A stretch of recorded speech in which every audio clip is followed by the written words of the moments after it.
put on some holiday decoration. It doesn't really go well on the headphones.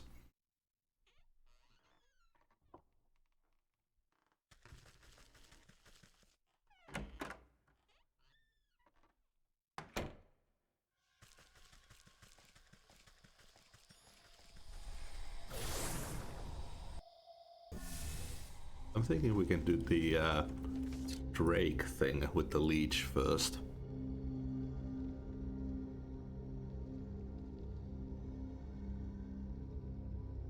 So we need a sacrifice. Okay, we just need some milk for that. We've basically got it.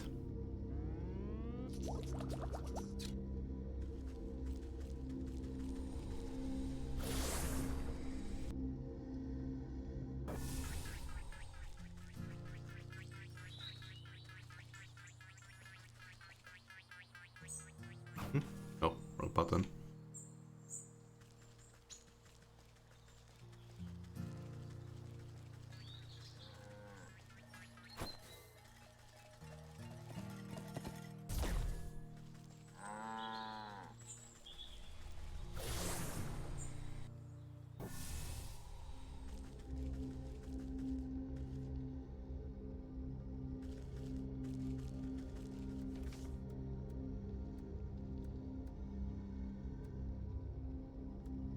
I actually need that Drake for. Yeah, I need the Drake Fang from it.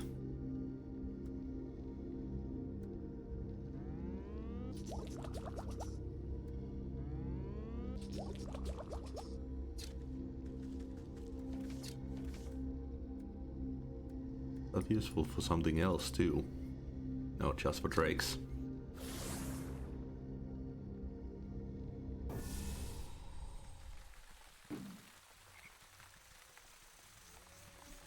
Hello, hey.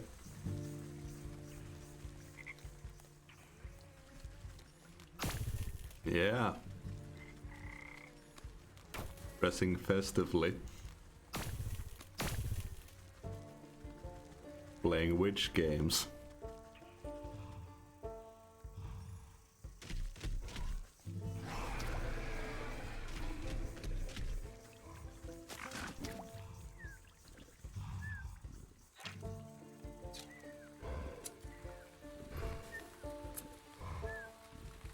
Oh, I clipped its fingernails.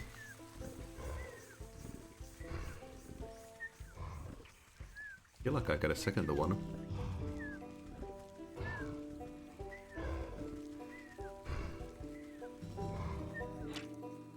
Maybe not. No, I don't think so. I haven't visited the marketplace, but I've seen it. Looks damn good.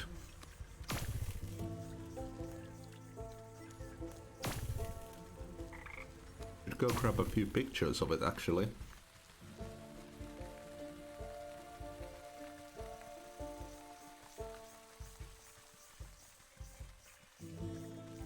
Okay, the last one. Eastern Obelisk yearns for the tooth of a dragon. You haven't seen any real dragons in years, but who knows what's out in the swamp.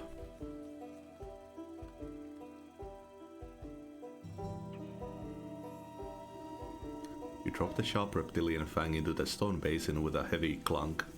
It spins like a top, emitting a high-pitched whine before shattering into fine white dust. With the final offering accepted, the obelisk surrounding the circle begins to hum. You can hear a strange melody playing through the discordant tones. The carvings on the ground burn with renewed energy, driving away the overgrowth. You are quick to step away as you feel a vacuous force pull at the circle's center. I suppose that's done the trick. Let's see what the writing has to say for itself now. You rotate your head to read the glowing letters on the edge of the circle. Place the vessel of the deceased, yada yada. Recite the evocation of necrodermis, blah blah. Apply the canopic ointment. Right, seems straightforward enough. All I need to do now is fetch the body of that poor fool husband. He should be here in the swamp somewhere. think I know where he is.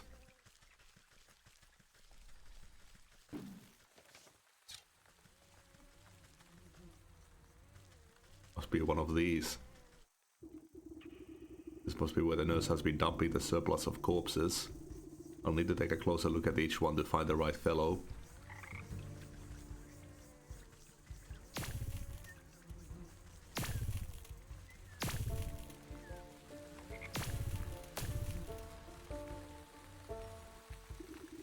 Where on earth is that stinking body? You'd think I'd be able to find him among the dead here. Watch a particularly bloated fly land on a rotting hand poking out of the muck. Its disgusting proboscis probes at the withered flesh. Two globular red eyes slowly unglue themselves and swivel to boggle at the insect. A huge slime-covered tongue lashes out and pulls the hapless fly into a gaping toothless maw, along with most of the sunken corpse. Well, I suppose that explains where my misplaced man went.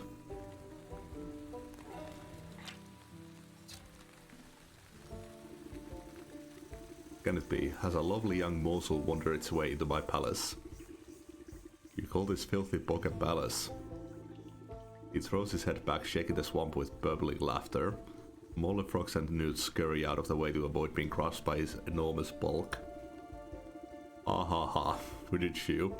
This place is a veritable bounty of insects, and my subjects have such healthy appetites that they will grow big and strong.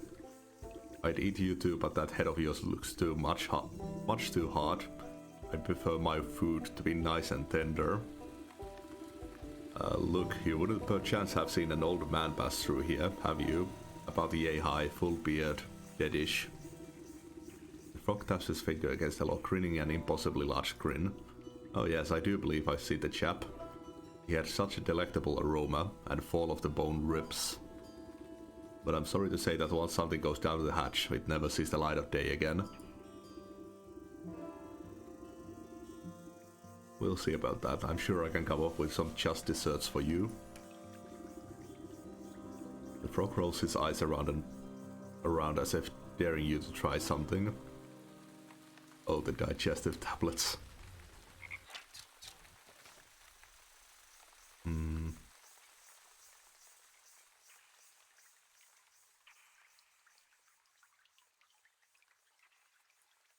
Goblin snot. Lovely. Did I ever get that?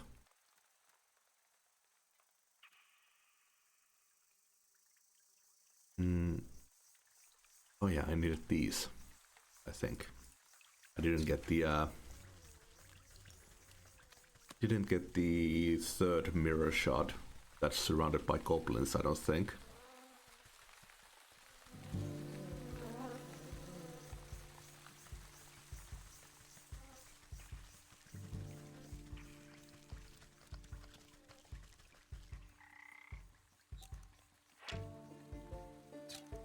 The newts were usually hiding around rocks and stuff.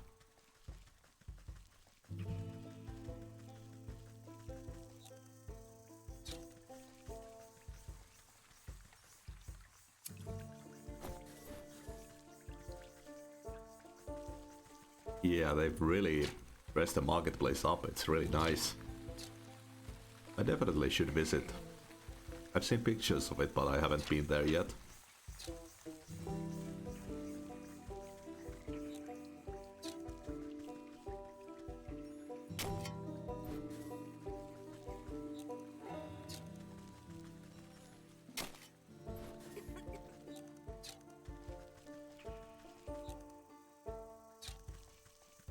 This one should have some. Or not.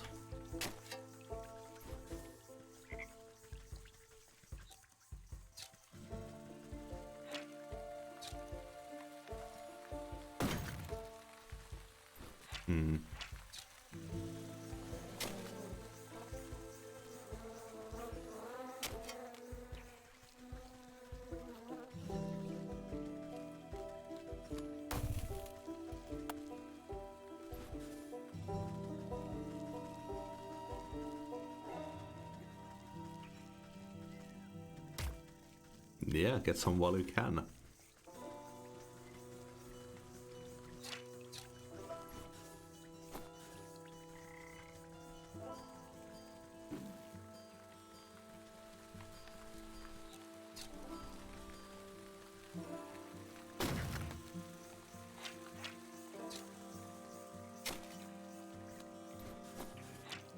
I'm not seeing any nudes.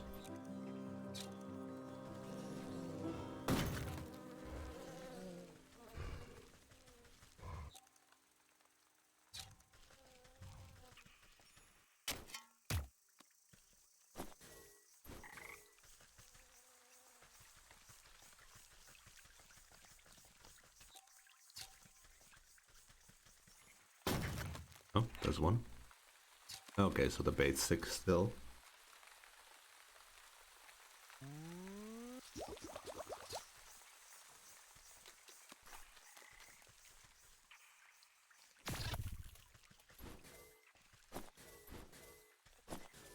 Nice, got 2 highs. Okay, let's go get those goblins.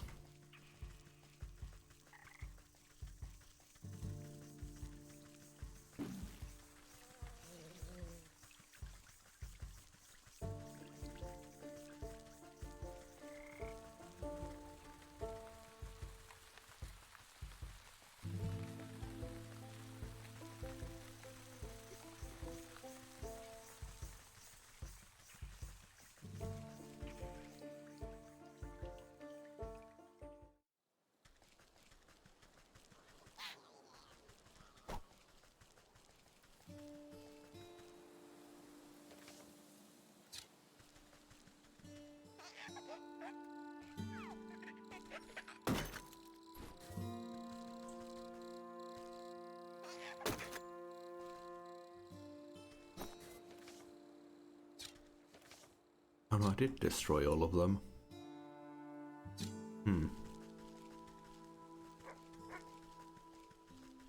That's how I got the mirror shot from the Fae.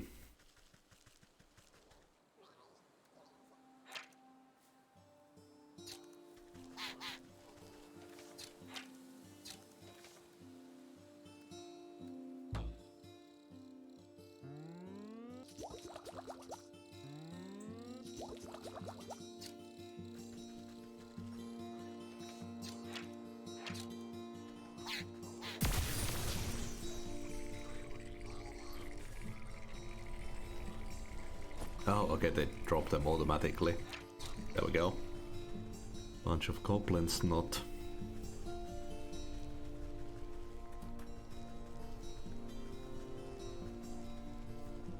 There's one here. Can I get it?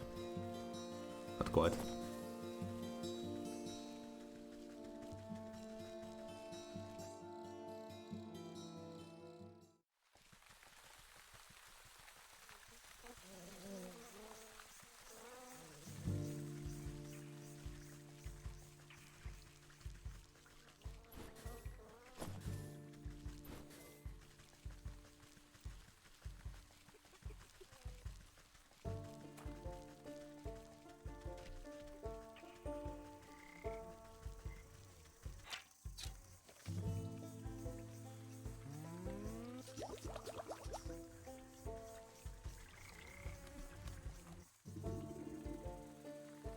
The frog rolls his eyes around and around as if daring you to try something. You wrap a juicy looking crab around the medicinal tablets and offer it up to the Frog King.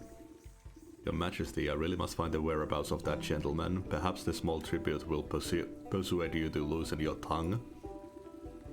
Frog gulps down the tantalizing meal without a thought. A delectable gift, thank you, my pretty.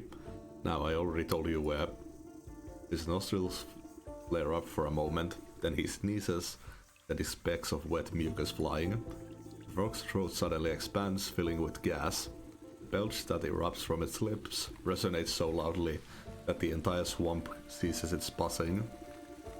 You avert to your eyes, but the noise and smell of the frog's explosive eruption almost knock you off your feet.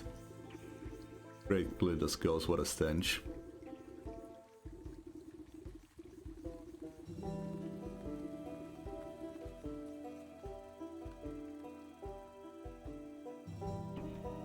The frog wobbles on its legs, looking thoroughly emptied. He teeters before rolling his huge body back into the swamp with a thunderous splash. You spot the slippery body of the husband floating in the bog water. Luckily he seems to be missing some bits and pieces, so he should fold up quite nicely. Oh fuck.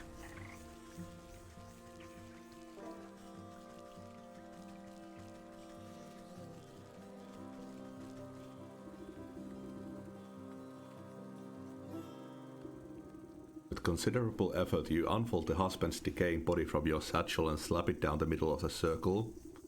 Invisible shackles wrap around the corpse's limbs and bullets spread eagle against the ground. Strange mist rises from the obelisk, casting everything in sickening green light. Slowly but surely the corpse begins to levitate off the ground. It rotates to face each obelisk one by one. Oh, get on with it, I haven't got all day. You give the rotting head a good kick as it passes you by. With a gasp of stale air, the body drops to the ground. Suddenly it bolts upright.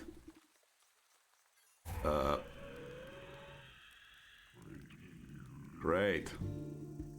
Well, hello there. You caused me a lot of trouble, you know that. The reanimated corpse claws at his throat. Oh, sorry. Wait a moment. Near your feet you see a disembodied tongue flopping about on the ground like a worm. You scoop it up and quickly toss it into the man's gaping mouth. Though he moves his jaw, his lurching voice seems to emanate from someplace beyond. Murderer. What, I am not? You were quite dead when I found you? No, Leech murdered me. He clutches at his hollow chest, as if trying to feel his heart beating. Gave me plague, drained my blood. Leech murdered others. He swings a limp arm towards the body-filled bog. I knew there was some awful stink about that sick house. What sort of doctor infects her own patients? Check her office, find proof.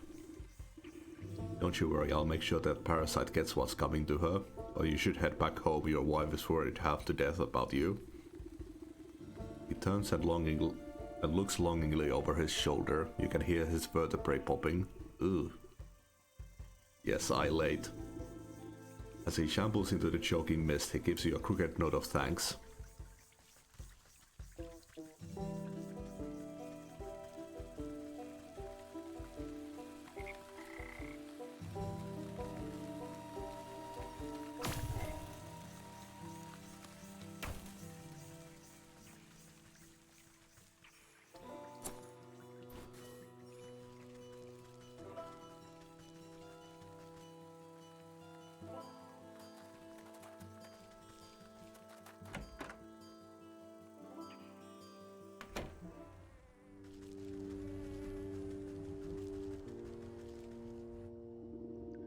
While the leech is busy with her patients, you rifle through the contents of the various cabinets in her office.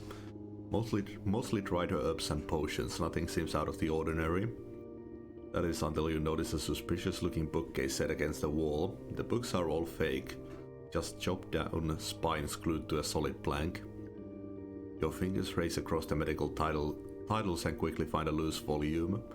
With a click of a switch, the whole bookcase swings open to reveal a secret compartment. Your heart jumps at the sight. Racks upon racks of bottled blood are arranged like fine wines.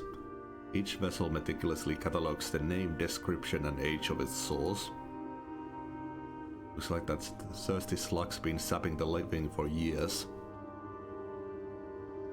On a nearby table you spy a decanter half filled with ruby red liquid. You wonder whose blood it contains. A dash of salt would remind that slimy worm that there's worse things out there than bloodsuckers. Oof.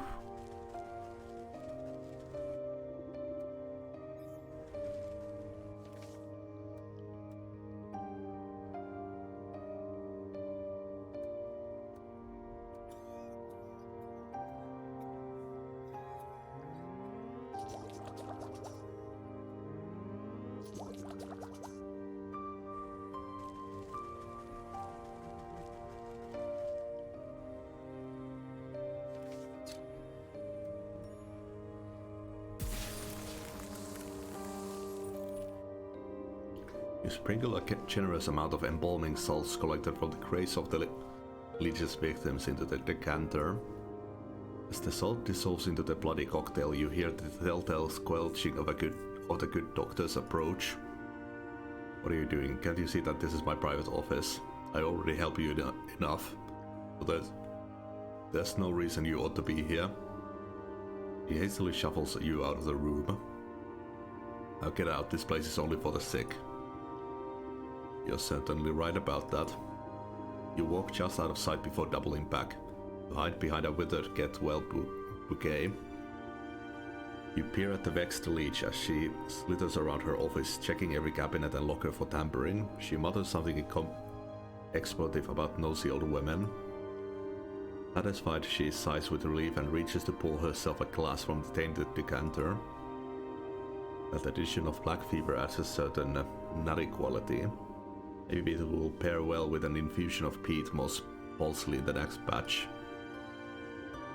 He takes a sip, waiting just a moment before throwing her head back and guzzling it all down. Lovely sharp flavor, full body too. Suddenly the leech snaps to attention, her limbs dart out, writhing with uncontrollable gestures. She stabilizes herself against the table as sweat pools on her brow. The decanter shatters against the floor in an explosion of glass. What's happening? The leech spasms at as the tendrils of ghostly spirits begin to suck the moisture from her body. You watch as she dwindles in size, shrinking like some horrible raisin. Oh fuck. You inspect the mummified worm, pressing it between your fingers lightly. Trained by the very spirit she was supposed to be healing. In your fingertips you make out the faintest of heartbeats, the soul of the leech.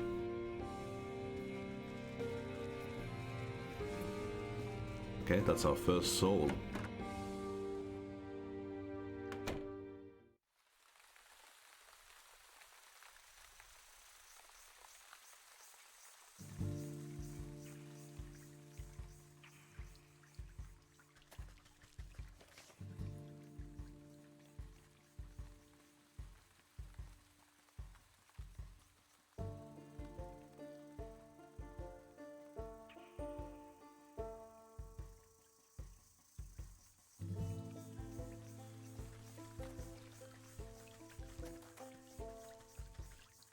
Oh, the nurse outside is gone.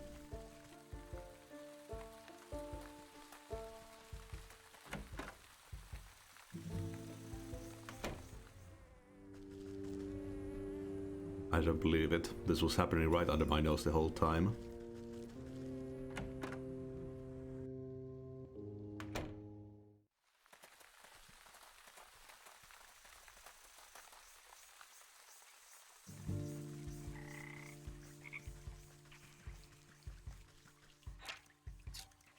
Probably collect a few of these leeches as well.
Oh, okay, they just give you straight up blood.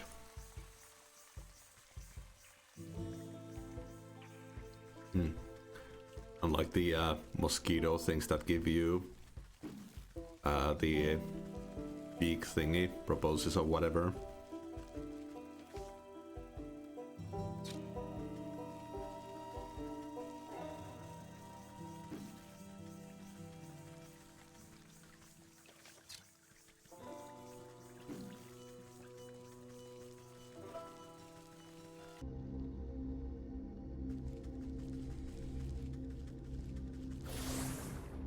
Let's go check out the well.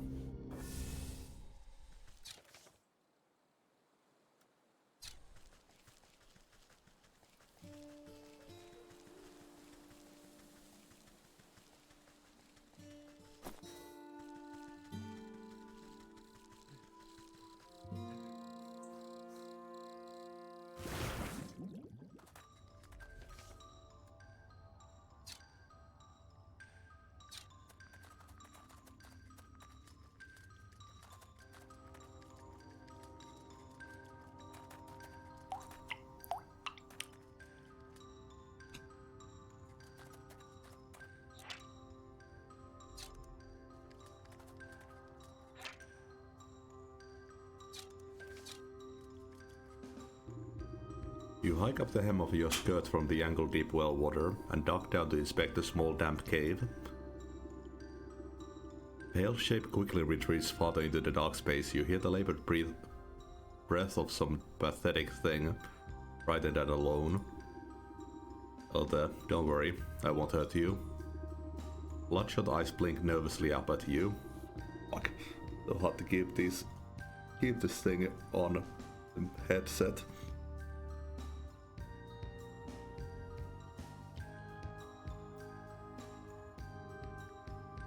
The creature gazes longingly at the light of the world above while simultaneously covering from it. Poor dear, what are you doing down in this hole? I bet you're hungry, aren't you? Two thin, malnourished arms twist out from the crevice. One hand tightly clutches a shard of glass, while the other hand reaches out to you, begging for food.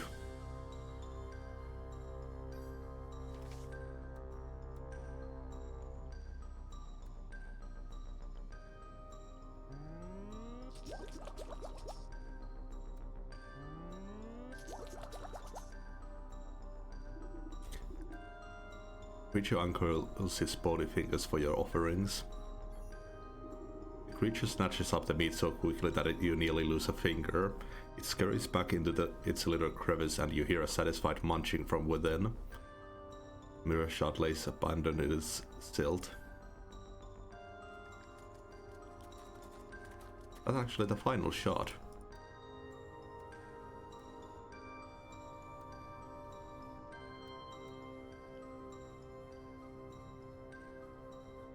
Yeah.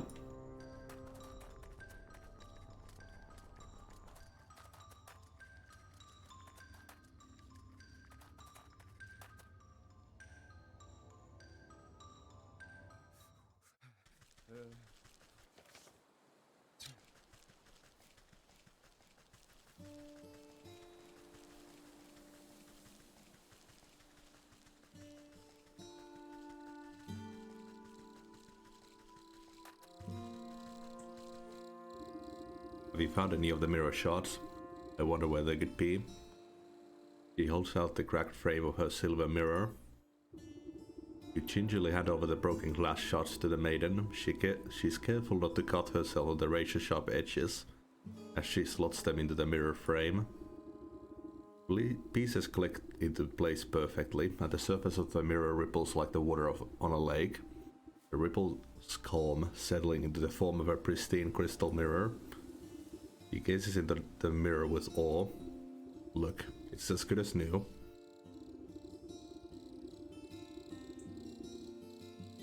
The maiden's reflection ripples and morphs into the visage of a handsome young man.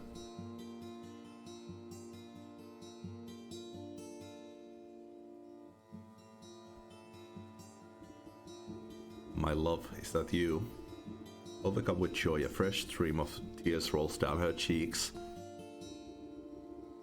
Can't believe my eyes, I don't understand what happened, where are you? I'm imprisoned inside my own head, it's horrible here, you have to get me out.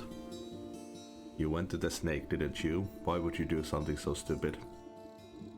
Listen, my love, I have a confession to make. I'm not actually that good of a musician. What are you talking about? You were so beautiful up on your balcony, a bum like me would never get your attention, so I asked the snake to help me out a little. I thought I could protect myself from the snake's hypnotic gaze with this magic mirror, but then you went and broke the darn thing. I didn't break it, it slipped out of my hand. Wait, don't put this on me. How could you be so irresponsible? One problem at a time, children. We fixed the mirror so it should be able to break the snake spell now. Yes, so you have no idea how unbearable it is being stuck in here. There's nothing but awful poetry and song lyrics that don't even rhyme. Please, Granny, take the mirror. I can hardly stand to look at this buffoon any longer. Babe, wait. He presses the mirror into your hands. Ah.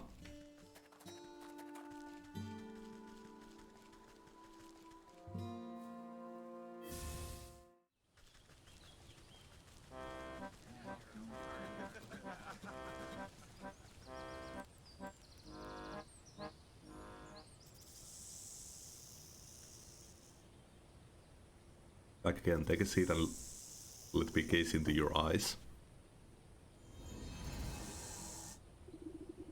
Sudden dread grips the snake as you swing the shimmering mirror to meet his eyes. The mind-altering patterns of his gaze are reflected back to him. Slowly but steadily the snake leans closer and closer to the surface of the mirror. His forked tongue flicks against the glass, and then disappears beyond it. So beautiful. Like a length of rope being pulled through an eyelet, the snake rushes forward and vanishes into his own reflection. The mirror jolts and bucks out of your hand, clattering to the ground. You stoop down, careful not to look too deeply.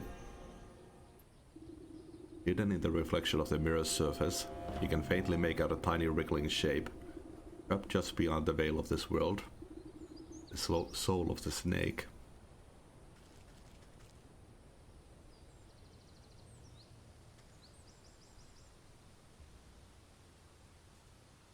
Okay, then we just have the ox and the bear.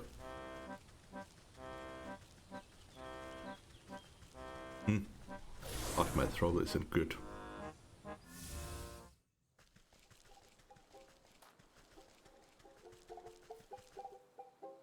Looks like the two of them are working things out.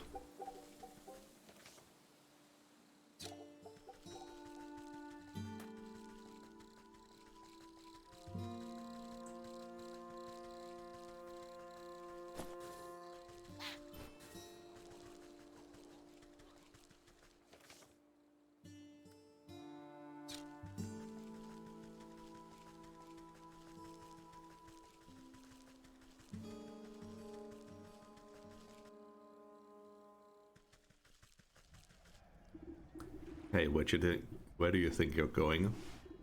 Yeah, no one but us soldiers are allowed inside the lakeshore camp. Get out of my way, I have urgent news of your quartermaster. I need to speak with your sergeant. Urgent. The only thing that's urgent is the line for the latrine. Or if the captain hasn't had his drink. That's right. Captain Bear is in a right foul mood. You can't come in unless you want some good trashing. God almost has to shout over the clattering din coming from inside the camp. You heard him. It's dangerous in there. Wouldn't have the heart to let a frail old granny like you near the beast. One guard turns to the other with a conspiratorial shrug. Yeah, but who are we to say what's good for her health? Oh yeah, you're right. We might be convinced to look the other way if we was fairly compensated. Right, fairly compensated, of course. We'd be sticking our necks out after all. Guards hold out their hands expectantly, like children begging for candy. You carefully press 3 heavy gold coins into the palm of the waiting guard. There, I expect you two can divide them evenly amongst yourselves. Right, 1 for you and 2 for me. What, you mean 2 for me and 1 for you? I'm the one who does all the real guarding around here. You still owe me for that game of dice you lost. You cheated me, give me them coins. The 2 guards fall into fisticuffs and roll into the bushes, leaving the gate to the camp wide open. Goddamn dingus and donkus. Oh fuck. Yeah, he's pretty pissed off. As you cautiously approach, the bear drains the last of his enormous tankard and smashes it against the head of a nearby soldier, knocking the hapless man to the ground. And then I wallet burn just like that. So next time I catch any of you cowards turning tail, I'll skewer you like fish and leave your guts for the gulls. Suddenly noticing that his drink has gone dry, the bear bellows to the skies. More meat, you yellow-bellied worms. More drink. Bring me my delicious honey mead. The soldiers taking cover nearby exchange nervous glances at each other, none wanting to confront the bear. There is no more honey mead. Bear wipes a strand of drool from his sagging lips and his bleary eyes slowly focus on you. A mocking smirk splits his face as he waves at you with his great spiked mace. Hey, now that's a funny looking helmet. Soldier, I ever tell you the time I crossed the bucket-headed barbarians of the western mountains? You decide that now is not a good time to leave the bear to his ramblings. Now is a good time to leave the bear to his ramblings, rather than make yourself an unfortunate prop in his war stories. Bear kicks an empty tankard at you as you retreat back into the camp. That's right, go get me more meat, you good-for-nothing sluggard.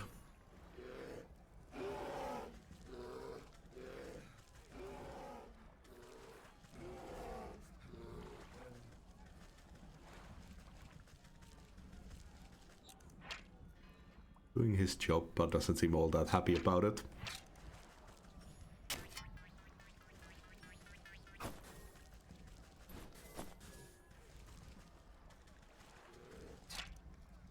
The bear, large ferocious soldier with many a self-aggrandizing story to tell.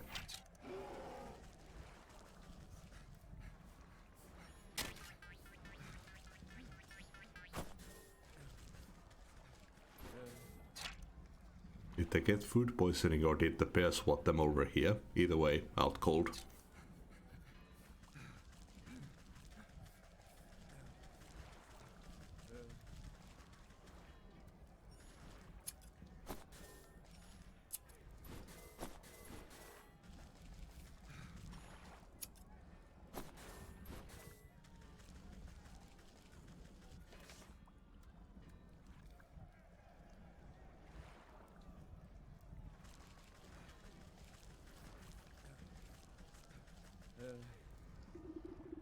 The frenetic-looking officer shouts hurried orders at whoever will listen, but most of the camp soldiers are busy cowering or knocked out cold. Man the gate, you over there, secure the perimeter. We just need to hold out a little longer. Sir, we're running out of men. Where's that damn shipment of honey? You step over an unconscious footman to address the man in charge. I might be able to answer that question.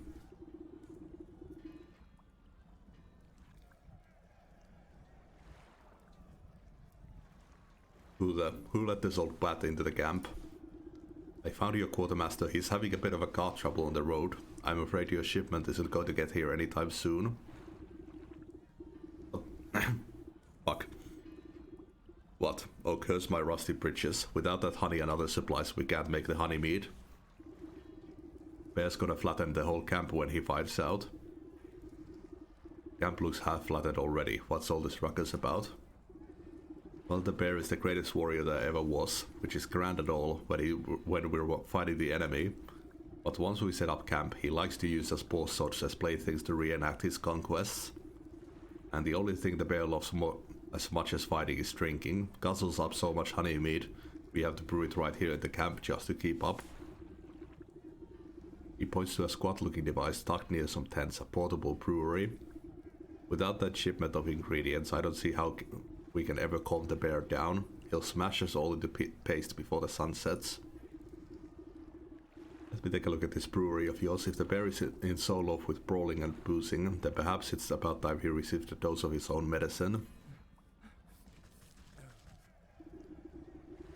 You inspect the brass contraption, a tank here, a hopper there. The bitter smell of alcohol is infused into the well-worn metal. Despite the needlessly complicated tiles and tubing, at the end of the day the brewery is really just a fancy cauldron. This seems simple enough. I should be able to concoct just the potion for your troubles. The rattled sergeant shrugs his shoulders at you. Sure, if you think it'll help, but you'll need to feel the darn thing first. Our supplies are a mess, so you'll have to figure it out on your own.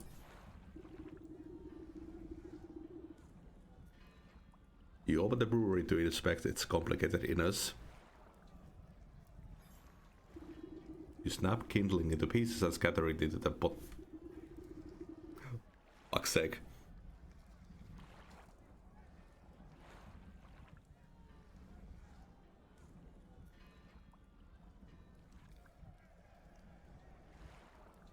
Should be fuel enough for the job. You open up the brewery to inspect its complicated inners. Glass of water. Can I get any water here?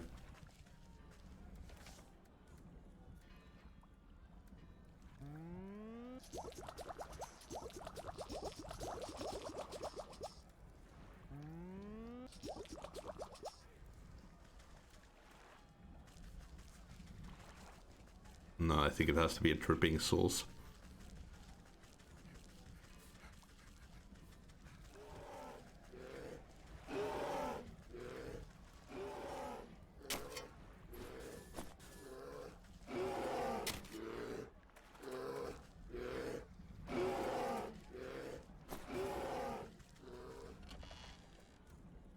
Oh, sweet.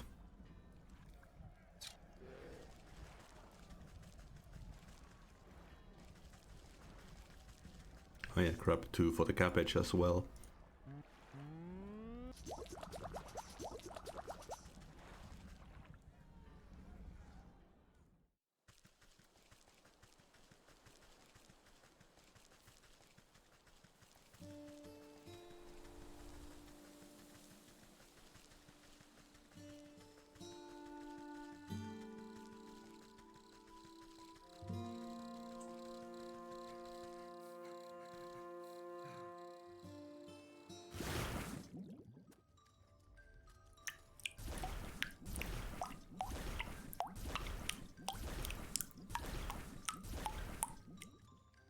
The loudest dripping ever.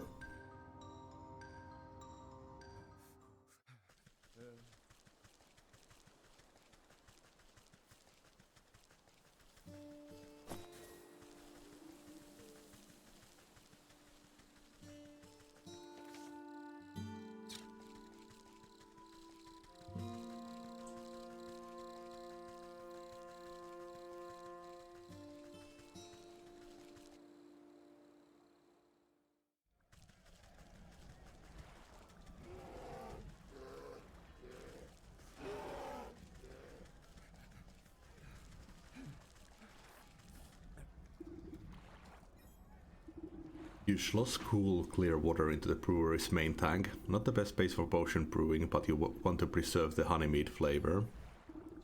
You open up the brewery. With the heat of the cinder box, you set the stove chamber of the brewery alight. It will bring the tank to a rolling boil. With a hiss of steam and the sound of boiling water, the rattling brewery is just ready for the next step in the process. Of course, I'll need honey for the mead. That quartermaster said he was coming back from the apiary in the field, so I best try there. Then I'll need a proper magical binder and a token of the bear to seal the spell. Something in this camp ought to do the trick. Frosting basin of the brewery stands ready for the right ingredients. Tall teddy bear. Through the open tent flap you catch a glimpse of pillaged trinkets and treasures scattered about the spacious interior. You surmise that one of the precious objects might contain enough magical essence to use as a token of the bear. Your eyes have only a moment to linger upon the giant fur-lined bed before the hand pulls the door flap shut. Sergeant gives you a disapproving glare as he ushers you away. Hey, you can't go in there. This is the bear's personal tent. You're not the kind of hell that would break loose if he finds out someone has been snooping. Don't worry, I'll be careful. It seems like your men are keeping him distracted anyways. Glance over at the bear as he tosses aside a soldier like a sack of potatoes. No way, no how. If you think this is bad, just wait until he finds out there's no more honey mead. If you're afraid of that stomping brute, why don't you just slip away into the night? Surely it would prolong your life a little. and abandon all my friends. We soldiers gotta stick together. It's our only chance. Only there was some way to stand up to the bear. Thought seems to cross the sergeant's mind as he notices the potions and baubles hanging about your belt. Hey, you're good with magical doodads and what's it, right? What if you made me some sort of protective charm or talisman? Then I could maybe have a chance against that monster without getting my head stuffed in. By making a protective talisman, will you let me into his tent? I suppose I wouldn't have much to worry about if you did.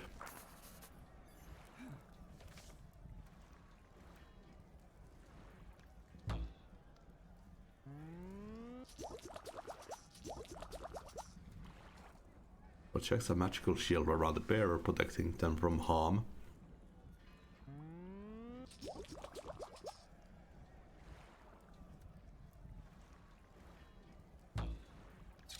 Need some more milk.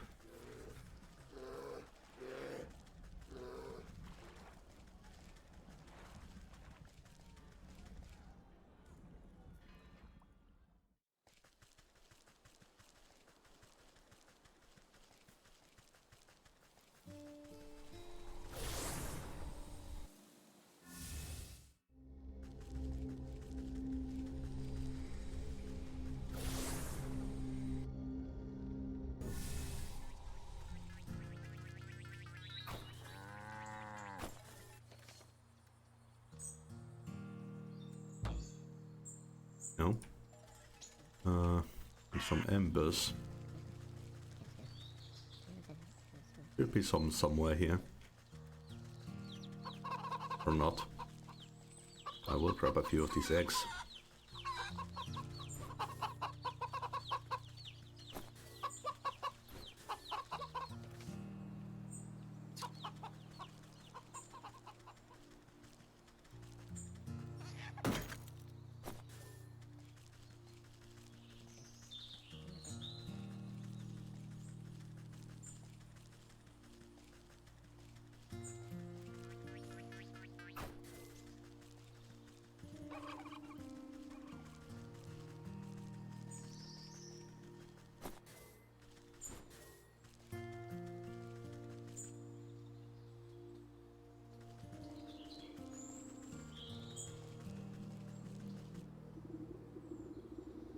Heidi ho, I'm afraid we're close for the season. Close, but I need some of your honey right away. Sorry, our supply was cleared out just a little while ago. Funny little man with a cart, you just missed him. Yes, I've met him, he's the quartermaster for the bear, but he had a bit of an accident on the road. I need to collect some more honey for the lakeshore camp. The bear? Well, that explains why that quartermaster purchased so dang much. I heard that lumbering bully would steal the nectar from a larva if it suit him. My boar bees have already worked themselves half to death for that order, and they don't have any honey left. I wish I could do something to help you, but the only honey I have left in the entire apiary is Her Majesty's personal reserve. Her Majesty? Why, my sweet spring flower, the jewel of my crown, the golden son of my... Yes, get on with it.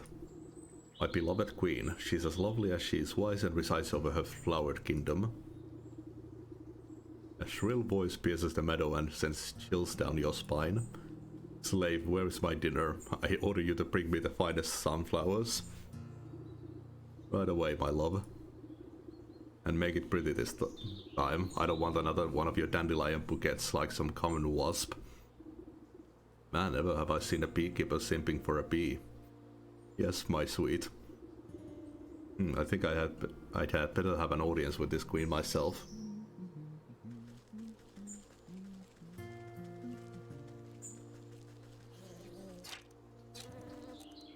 Generally well-mannered, but can be quite hostile when irritated. The regal insect looks down at her curled nose at you scornfully. That fool beekeeper is supposed to stop the rabble from trampling my delicate garden. Good help is so hard to find, isn't it? And I suppose you've come to lend a hand. No, I don't think so. What do you want? Little beetle? You seem like a very busy woman, so I won't waste your time. I need honey, your best honey. She tilts her long neck back and lets out a buzzing laugh. Ah, do you think I simply give carefully cultivated riches to just any commoner. Do you have any idea how much time and energy is spent managing this colony? Everyone always wants something, but no one ever wants to work for it. In a rustle of petals, the beekeeper comes running over, holding out an assortment of beautiful prairie flowers.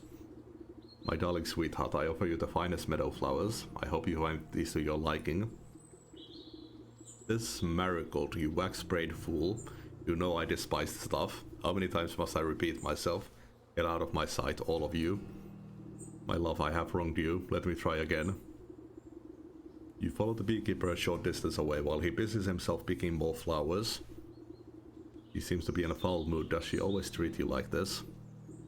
Well, yes, but it's really usually my own fault. Sometimes when she really gets her weapon up, a little bit of smoke and soothing herbs calm her right down. Smoke, you say? I'm sure I could come up with something to even out her mood.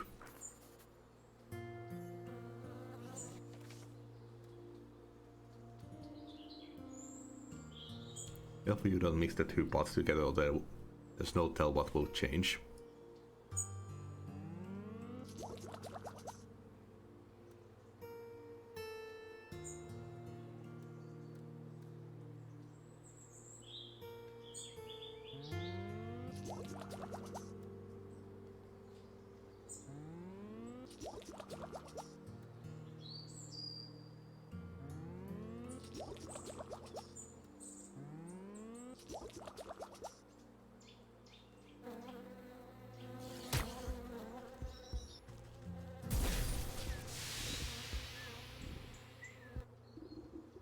You sneak, do you honestly believe that your little puff of smoke can... The queen fans herself lightly as the world begins to push and pull all around her. Ooh, does anyone else feel a little hot? Anyways, as I was saying, you can't just... The sparkling sun bears down on the queen like a warm summer's embrace. My, look at all these beautiful colors. Have they always been so bright? The queen bee stretches her arms across the sea of flowers, brushing the tips of their petals gleefully.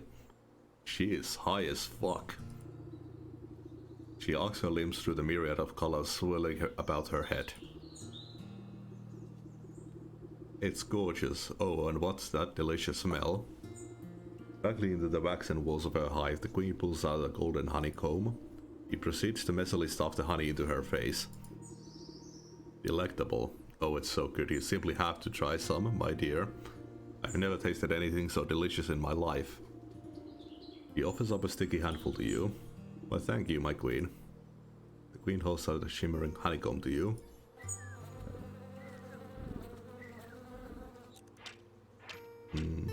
Doesn't seem like these normal bees dropped anything.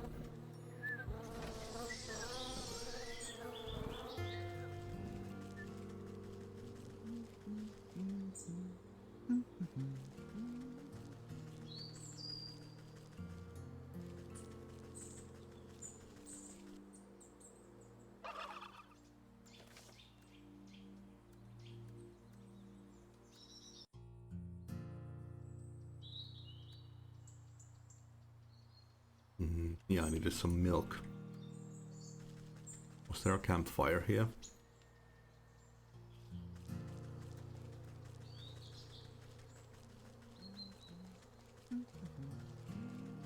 No, there is a chest here. Ah, nice, perfect. Just as I needed one.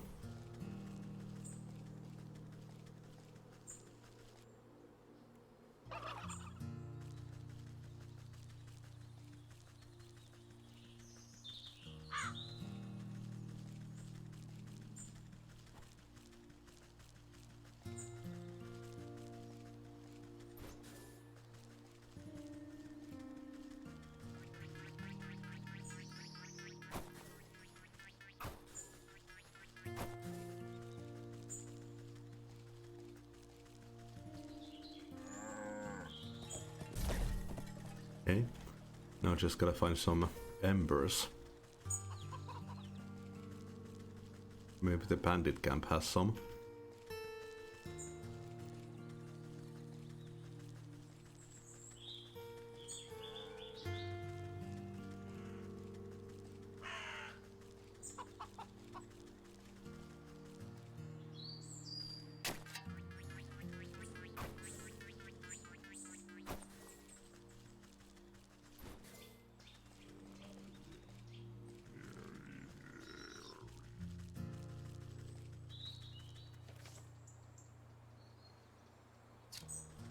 There's quite a lot that I haven't explored here, actually.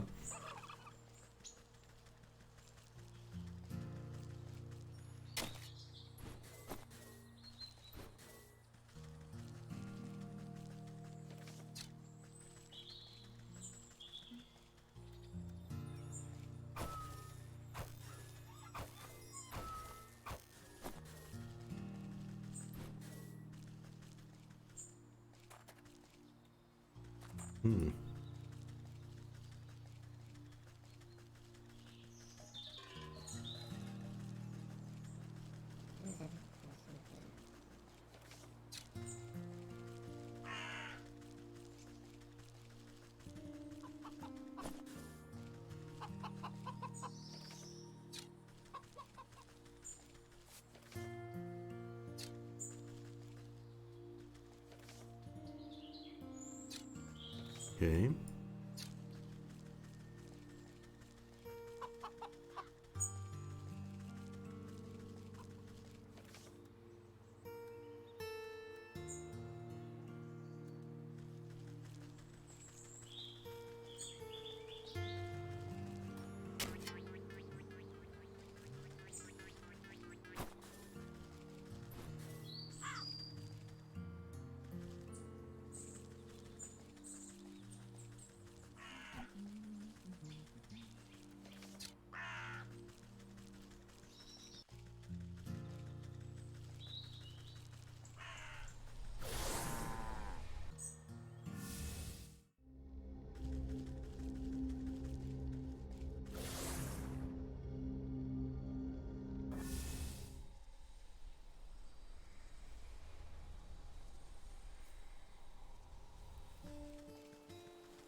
If I make you... Dutch looks at you with a glimmer of hope in his eye. Here, this ought to shield you from harm for a time. He grins nervously as he puts the charm around his neck, then he clubbers himself in the face with his own fist. Wow, you weren't kidding. Oh, that's nowhere near the kind of punishment a bear can dish out. I better find some stuff to test it out with, then I'll give the bear a piece of my mind. He stumbles off into the camp to find other objects to try against his newfound protection, leaving the bear's tent unattended.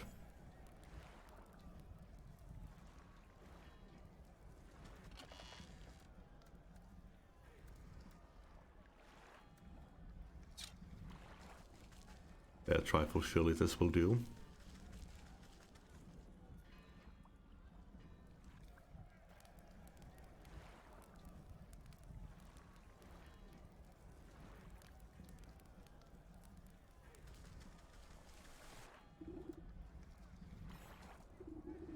As you squeeze the honeycomb with your bare hands, thick, rich honey slowly oozes into the brewery's tank. Too sweet for your taste, but then this potion is not for you. The frothing basin... you ladle out a good portion of the writhing tar-like substance into the brewery. To be safe, you add a little more just for texture. You pause before dropping the tattered plaything into the brewery. Glint in its button eye reminds you of something, but the thought soon evaporates from your mind. You overturn your palm and the stuffed bear splashes down into the concoction. It floats sadly for a moment before becoming waterlogged and disappearing under the surface. With the addition of the final ingredient, the brewing equipment is sealed and set to work. Steam hisses from the rivets and its swollen metal belly clanks and rattles. Before long, the waggling fingers of gauges and dials settle down, indicating that the brew is complete. You give a quick sniff test and recoil at the sickeningly sweet vapors. You push an empty wooden keg under the contraption spigot and crank the release valve. The brewery strains under the pressure and fills the keg with chunky oozing fluid. May not be the finest honey mead around, but hopefully that great raging galoot won't stop to notice the difference. The brewery wheezes in defeat. You doubt it will ever make mead again.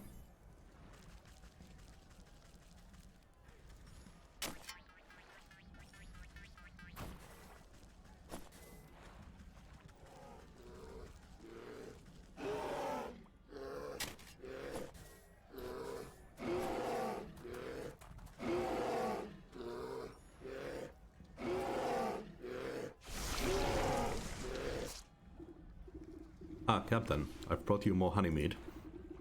The bear swipes at the tankard with his massive paw and tosses the contents into his slavering maw, without hesitation. He licks his chops, savoring the peculiar flavor. With a sudden jerk, he bears down on you with suspicion. Hey, this tastes kinda funny. What did you do, soldier? It's an, new recipe. I thought you might enjoy something with a little more sting in it. You know I hate new things. I'll teach you to mess with my favorite brew, you hayseed. Bear is upon you with frightening speed. He raises the huge mace in his paw skyward and you brace for the impact. With an equal measure of speed, the sergeant leaps between the crashing mace and your head. You peer through your fingers as the great clang resounds through the camp. The bear roars furiously as his blow is magically repelled from the sergeant's talisman. The mace goes spinning out of his paw and falls into the lake with a great splash. He gapes, dumbfounded as the sergeant stands before him completely unharmed. That'll teach you to pick on us, you big oaf. This has been a long time coming. Sergeant wags his finger at the bear. Who do you think you are? You think you are so big and tough with your fancy feather hat and your big honking club? Well, look at you now. The camp soldiers gather to witness in stunned awe. Miraculously, the bear seems to shrink in the face of the sergeant's onslaught. If it was up to me, you'd be dishonorably discharged for disorderly conduct. You're a disgrace to the uniform, you're no captain of mine. With fear welling up in his eyes, the bear shrinks and shrinks until he is reduced to the size of a small cat. And another thing, what's happening? In place of the bear's shrunken grimace is the stitched smile of a doll's grin. Two button eyes stare back at disapproving faces surrounding the little plush toy. The sergeant takes a step back to reveal the small shape of a stuffed teddy bear where the brute once stood. Your transformative potion has finally done its work. Yeah, I guess I overdid it. He scratches his head in befuddlement, but seems genuinely relieved. Hey Sarge, I guess that means you're in charge now, right? Oh yeah, I guess it does. Well, what are you all standing around for? This camp's a mess, let's get back to work. You pick up the diminutive doll and brush some sand out of its fur. As you inspect it further, its head lolls to face you. Far within the glassy surface of its button eye, you can barely make out a tiny crimson flame, the trapped soul of the bear. This ought to be what the old goat is after. I hope he's happy. Well, there we go. Now just the ox.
Need a bit of milk.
There we go.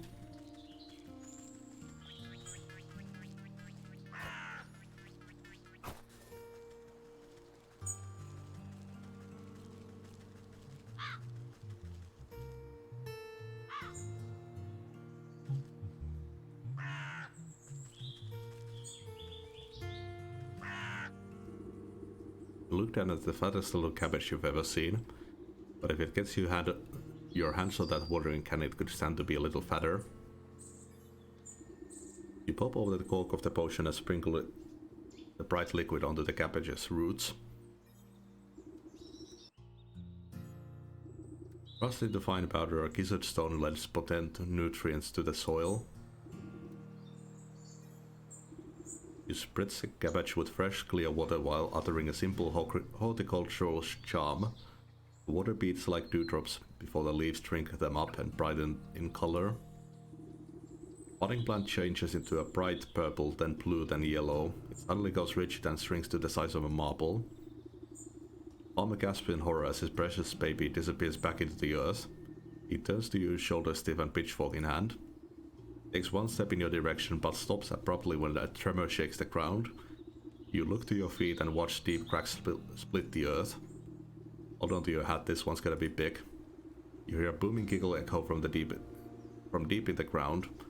The vegetable farmer falls to his knees, clutching his hat to his chest. In an explosion of leafy greens and flying earth, the bouncing head of an enormous cabbage erupts into the field. The farmer reaches out to it shakily. My little baby. Papa? The farmer scrambles towards the big bubbling cabbage with open arms. My beautiful baby, look at how big you've grown. See, with a little love and help from your friends, you're sure to win first prize after all. Oh, I don't even care about that silly thing anymore. Just look at how handsome my baby is. Do embrace laughing and crying. I guess you won't be needing that watering cannon anymore. Please help yourself. You've helped me more than enough.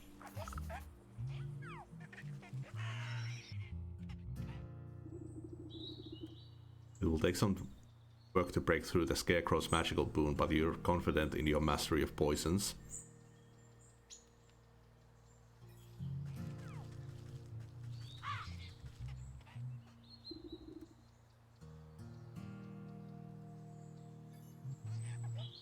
Oh, okay.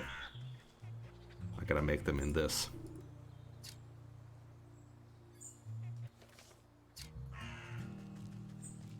I guess I used the pumpkin chip bones for something else. I remember catching one of them. At least I think I do.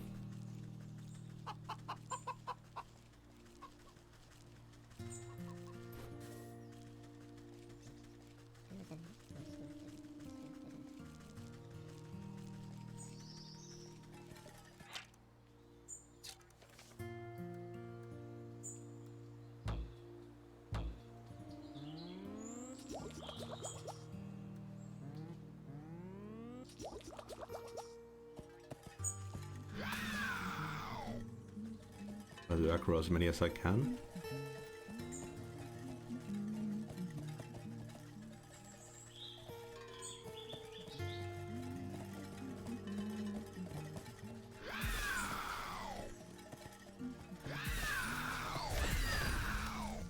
Fuck. Yeah, that's right. Only does it on one. I forgot.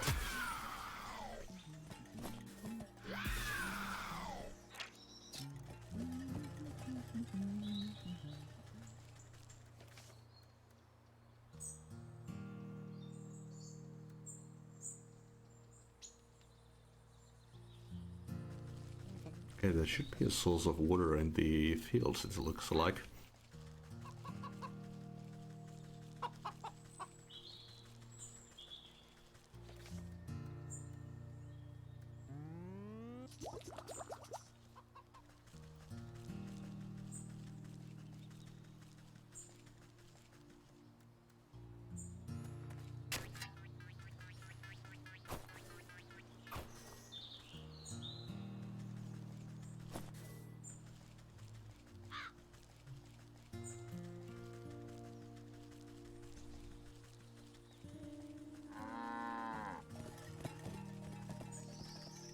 Oh, there we go.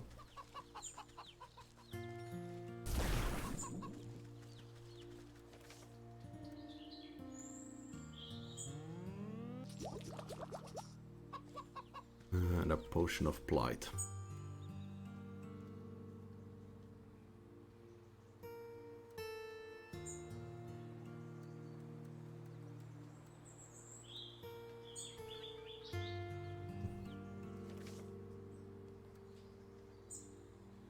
More Eyes of Newt.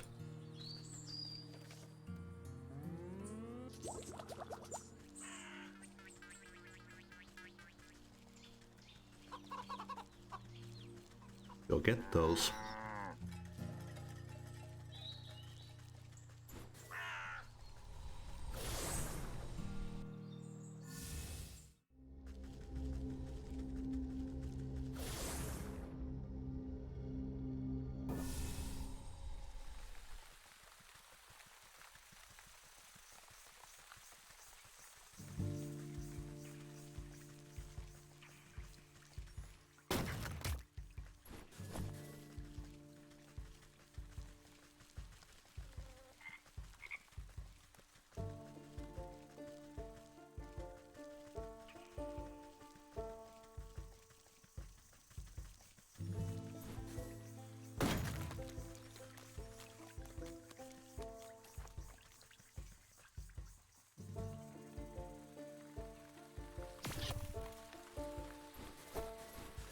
Nice.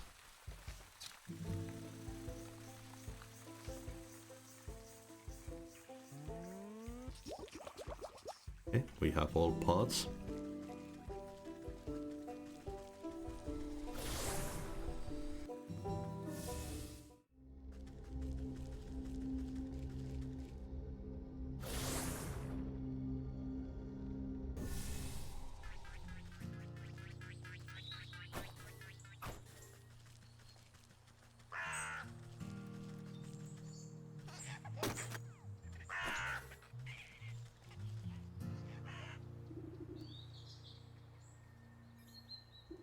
You hold your breath and empty the poisonous vial into the container. The toxic fumes make your fingernails curl.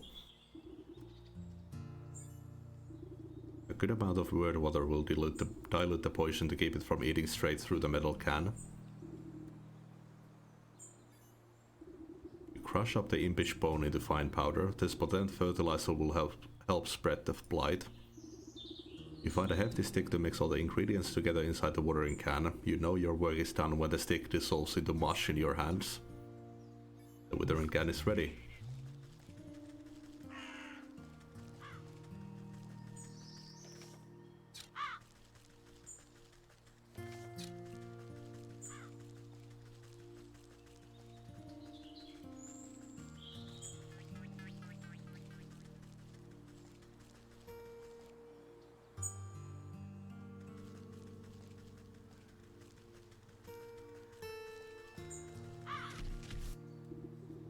Hey, I thought I told you to beat it. He raises his hoe and brandishes it at you menacingly.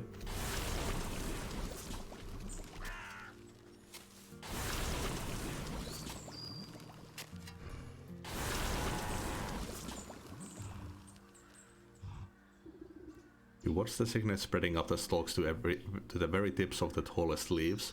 Vivid green turns to diseased browns as the crop bends and droop. Oh, what is happening? Harvest Master, we had a deal. You promised my crops would never fail. Dreadfully sorry. Looks like my magic is broken. Not my fault. The ox throws himself to the ground, desperately raking the soil with his fingers. Wait, let's make a new deal, please. I sacrificed too much for this. A new deal? What is your offer? Anything you want. Just bring my precious crops back to me. Anything. This is acceptable. Worm-like roots suddenly wrap around the ox's feet and begin dragging him into the soil. Wait, I didn't mean... Oh, fuck. The dust settles over the spot where the ox once stood, as if nothing had happened. Though the soil looks barren and diseased, a small sprout of leafy green catches your eye. Where the ox once stood, green tendrils has pushed its way through the earth. You watch a delicate blossom unfurl, revealing a stubborn, hard-shelled seed. The soul of the ox. The souls of the bear, leech, snake and ox jostle in your satchel with fearful energies. That's that then. I better get this back home to the goat before he ransacks the rest of the place.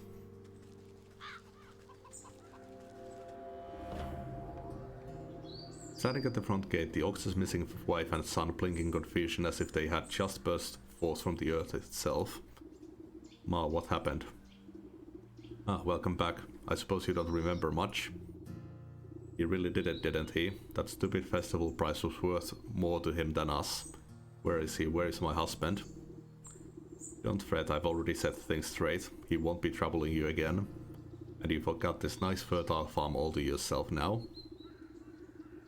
My son and I worked ourselves to the bone for that horrible man. Thank you for lifting this curse. Just do me a favor and don't make any deals with suspicious scarecrows.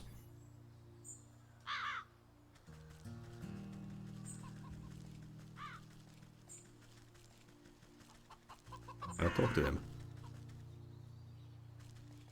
Nope.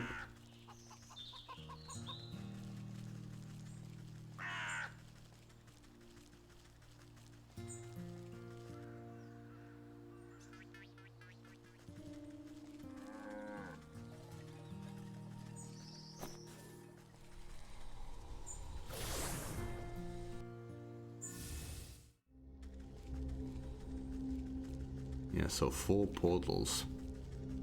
5 portals.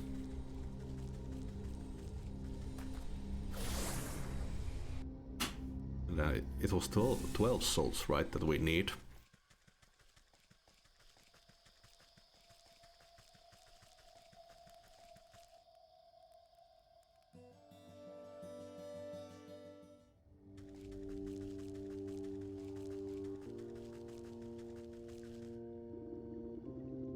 The goat rears its head at the sight of you, its hooves pound the ground excitedly. Most excellent. I can sense the presence of spirits about you. You must have captured the souls I have asked for. No small task, I can tell you that. Just what do you plan on doing with them? Oh, this and that. Nothing you must concern yourself with. What's important is that you are one step closer to fulfilling your contract with me. Just go ahead and place them in the shrine there. I'll take care of the rest. The goat shakes its head towards a carved relief at the back of the room, grinning in a horrible way that no goat should. As you approach the shrine and open your satchel. As you bring the stuffed bear closer to the carved stone relief in the wall, it spontaneously bursts into flames in your hands, burning away until only harsh red stone remains. The stone slips out of your grasp and straight into a socket on the wall, buzzing like some angry insect. You are buffeted by the flashes of the bear's wrath, drunken roaring, cowering bodies, splintered wood, the smell of honey. As with the first, the mummified husk of the leech turns to ash as you bring it closer to the wall, leaving only a glowing orb in its place. Images of the leech slither into your mind, the prick of a needle, the drip, drip, drip of draining fluids, soothing words, restless sleep. The prismatic colors flash through your head as the thought of the snake, secrets lapped up by forked tongue, whispers beneath the sound of festivities. The ox brings with them the overbearing heat of the midday sun, the salty tang of the sweat in the soil, suffering, sacrifice, solitude.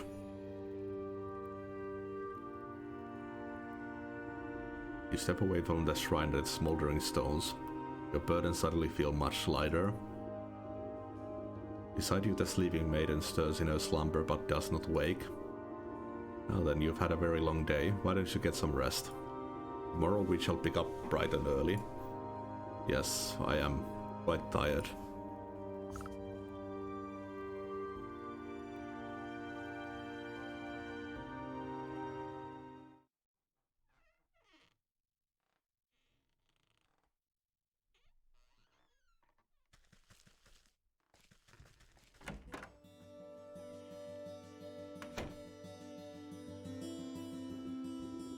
Good morning, my swamp lily. I trust you slept well. Like the dead. You stretch out your back, making a sound like snapping twigs. Oh, no time to dilly-dally. I sense the next 4 souls on our list. You must travel east out of the forest and towards civilization. I hate crowds. Well, it can't be helped. You must seek out these souls in the village, the market, the docks, and the graveyard.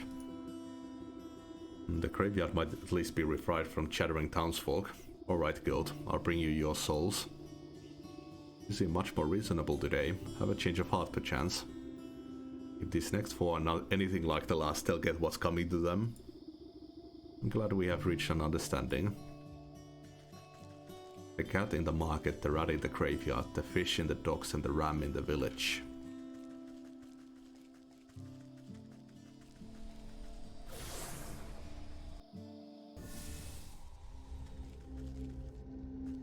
So it was from the forest.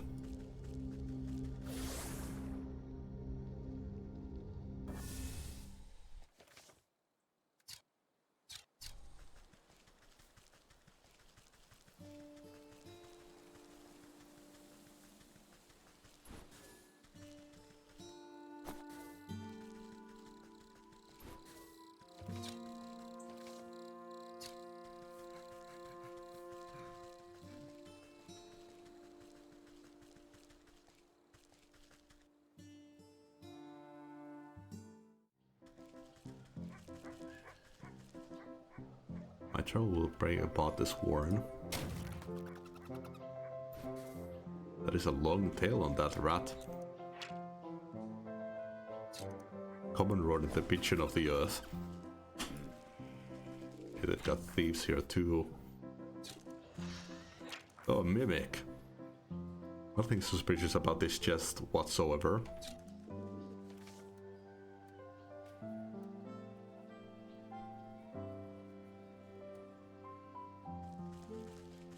I gotta go check the chest in the well now. See if I can open it with that key.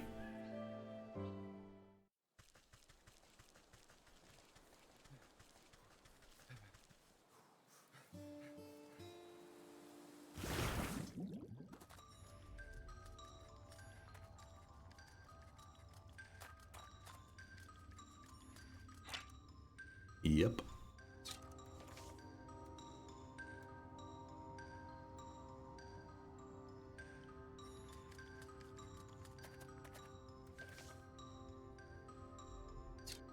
I mean, I'll probably return here for a quest or something.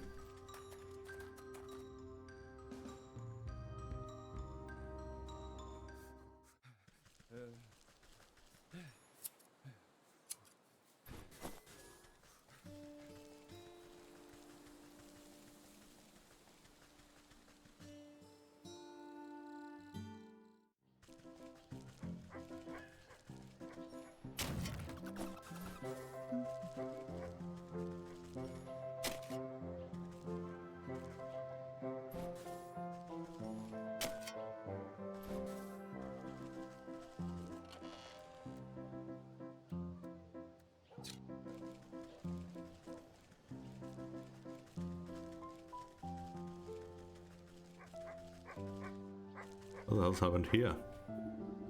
Sheepdog. The anxious little dog attempts frantically to get a town guard's attention as they stand and watch in front of the smoking ruins of a burned down shop. Please, you have to listen to me. My friend is missing. Guard stifles a yawn, annoyed at having to work. Oh yeah? And what's your friend look like? The sleeves of the sheepdog's oversized sweater flail about comically. She's about the 8 tall, wears a green vest, has black wool. So she's one of them sheep, huh? Probably just got lost, you know. Them types ain't too bright. She didn't get lost. She's gone missing. Her wool shop was burnt down on purpose. Can't you smell it in the air? Homedowns were investigating the situation, but I'm sure this fire was a simple accident. I bet your friend just left the kettle on or something. Why don't you check with the ram in the town square? If anyone knows where lost sheep is, it's probably him. How can you say that? Everyone knows the ram hates the black sheep. Look at all these footprints. I bet his goons had something to do with this. Listen, you're starting to get on my nerves. Just leave this to the professionals, alright? He turns away from the dog and goes back to doing absolutely nothing. Professionals indeed. They couldn't find a fish in a frying pan. I better look into this funny business myself.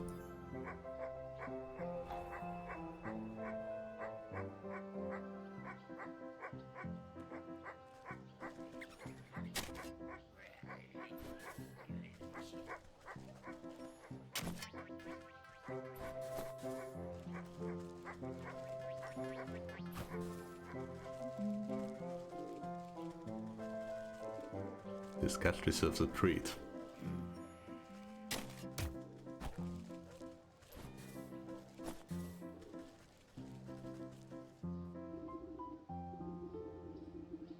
First glance, this looks like a neglected shack long fallen into disrepair, but your canny gaze reveals its construction to be beyond the ravage of time, standing overlooked yet constantly until properly disturbed.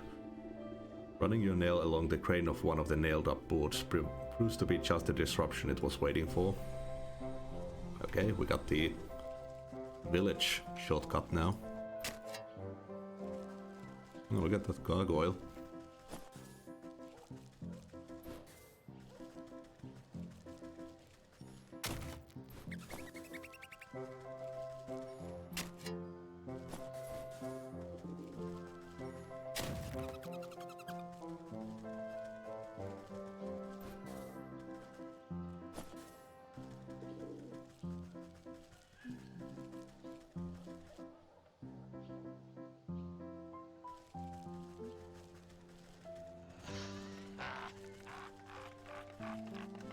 That fucking laugh.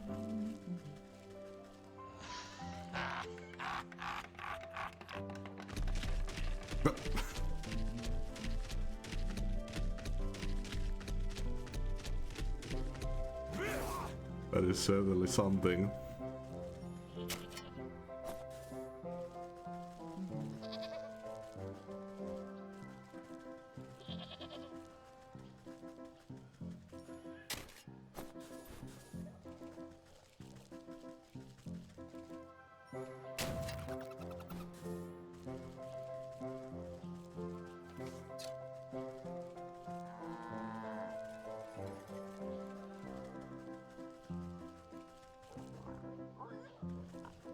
Workers only, scram.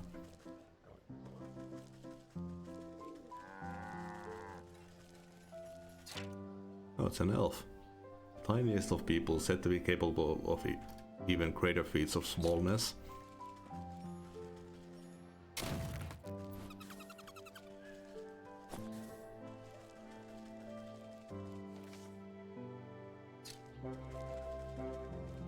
What is that? Oh dear, they're fighting again. You elbow your way to the front of the crowd that has gathered to observe three-way shouting match. Trio of merchants are yelling wildly at each other. You treacherous fiend, I know it was you that snuck into my shop and put mealworms in my bread. Worms, do you think I have time to traipse around about your silly little bakery? I have to make sure you stay out of my smithy. Firecrackers in my coal, I could have lost an eye. Ah, and you would deserve it, you traitor. I know you ruined a whole batch of my candles with that sulfur stunt. Now my stove smells like a mule's behind. The men launch themselves at one another, fists swinging in a whirling melee. Off in the shadows you catch a stealthy figure watching the chaos with a delighted grin. Dance, dance, how the idiot prance. With a flick of her tail, the feline disappears through the maze of market stalls. What's all this commotion about? That fucking unicorn. Dull monotonous voice drones out across the squares in reply. You don't even know the worst of it.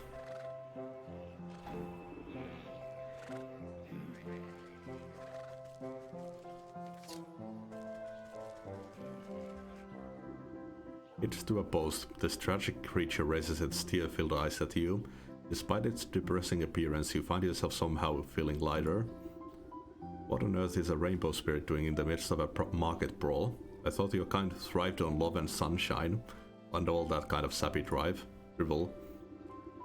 Oh sure, normally this market is a wonderful place to be, but lately it's been nothing but misery and unrest. Just look around. All I see are three little brats puffing out their chests and barking like mutts. Surely a hot meal and good night's rest will cool their heads. I'm afraid it goes deeper than that. You see, all sorts of awful things have been happening. Vandalism in folks' gardens, trash in the well, wagon wheels tampered with, rumors spreading like wildfire about this or that, cheats and lies. Now I'm usually the one who keeps the peace around here with my trusty magic horn, makes the truth flow and keep folks honest. But with all this deception and treachery in the air, it's as limp as a noodle. My powers are useless. A troopy horn is no laughing matter. If you had a bit of a pick-me-up to do you suppose you could get this place under control? Sure as sugar. I just need to get some of my strength back. Good snack ought to perk you right up.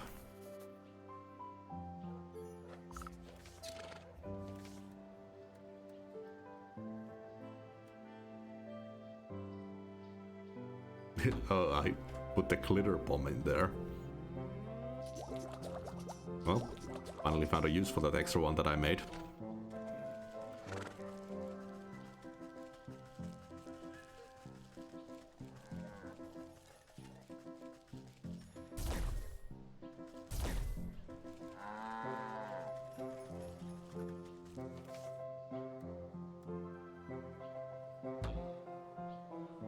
Oh, I need some grain. How can I finish exploring the area?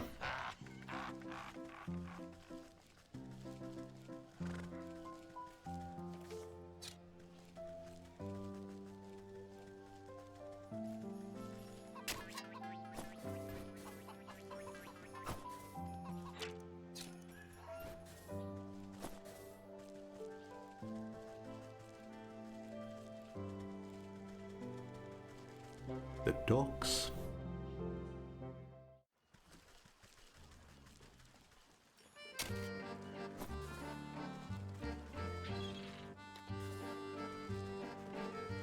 Oh man, this definitely has a RuneScape feel to it.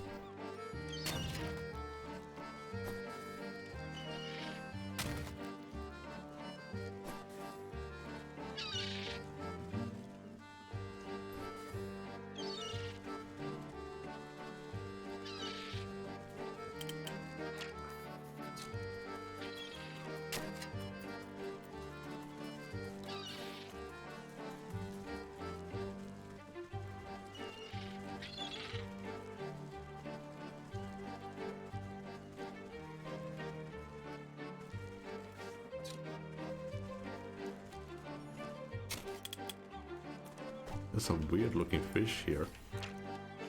Oh, skipper. This fish seems to have skipped a few evolutionary steps.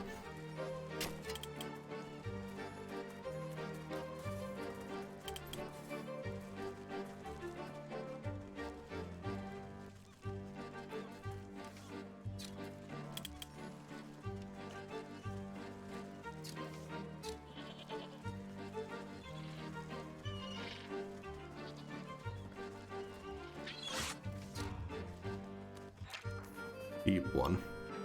Now we're putting Lovecraft in here. Not quite a fish, not quite a man, something from the depths.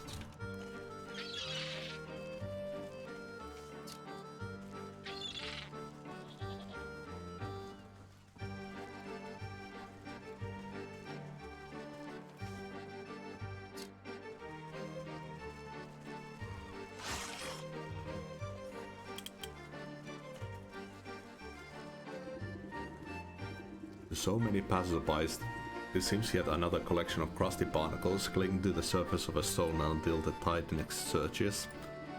But you can spot the inconsistencies, the irregularities within the scattered arrangement, and with a single exacting touch, the illusion falls away.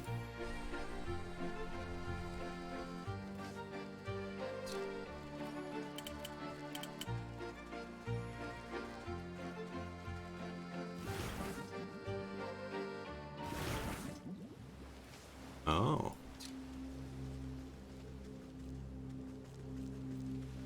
Interesting. Oh, you get the embalming salts from here too.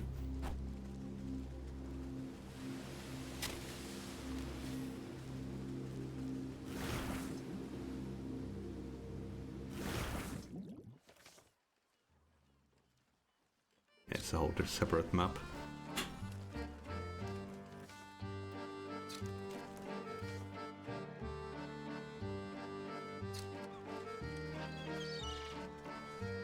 Now to just find the graveyard.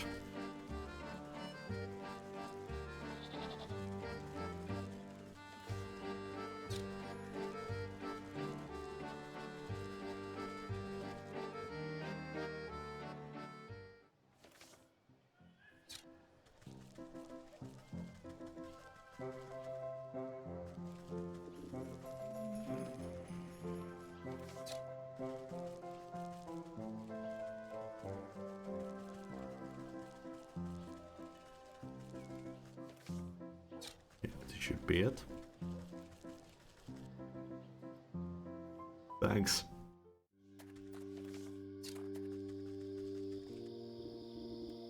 Psst, you Thar, can I get a word with you?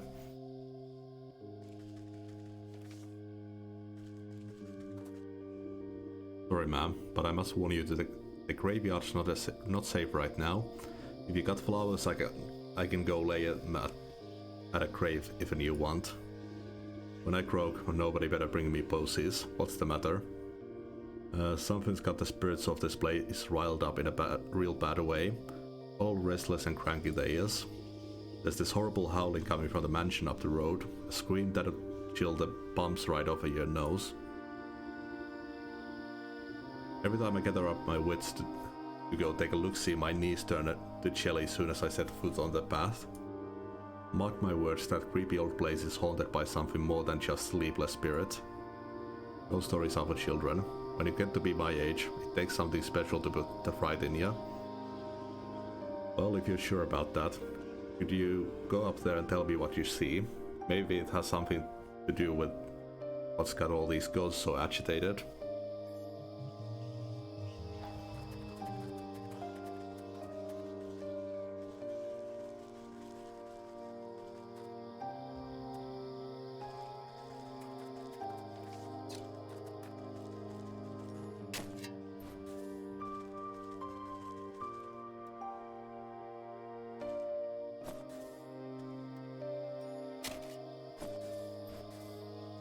Oh, mandrakes. No screaming though. Ghostly grasp, trying to claw it back to the life it's lost.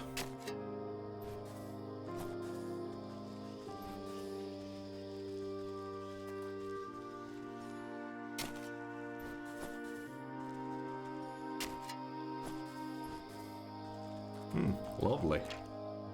Hanged ghost, distinctly lacking the stillness characteristic of the dead.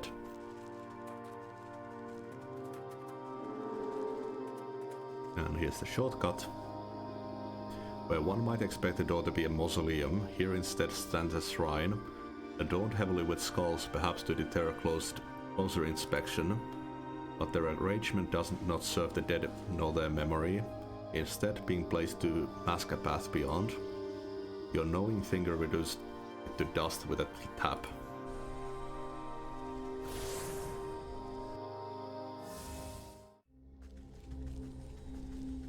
Yeah, so we've only got 2 places after this.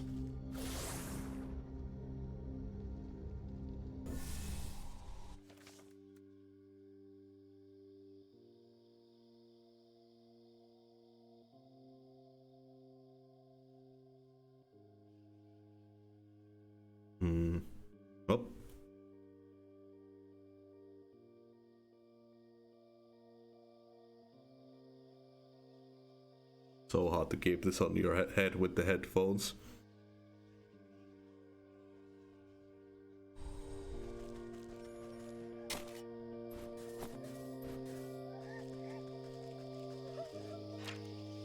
Weeping Spectre. Oh goes, why do you weep? Sobbing with grief, transcending death.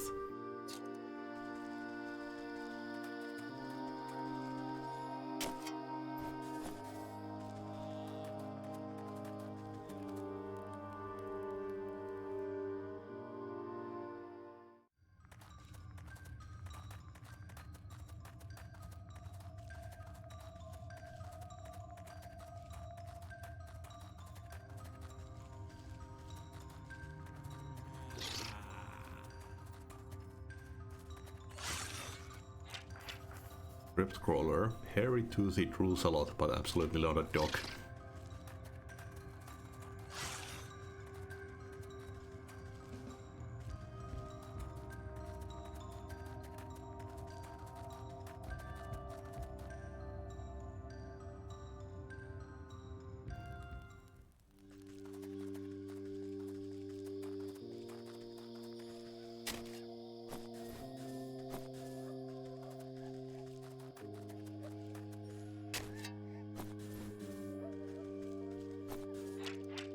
Ghastly head. Lost its body, but seemingly all the more spry for it.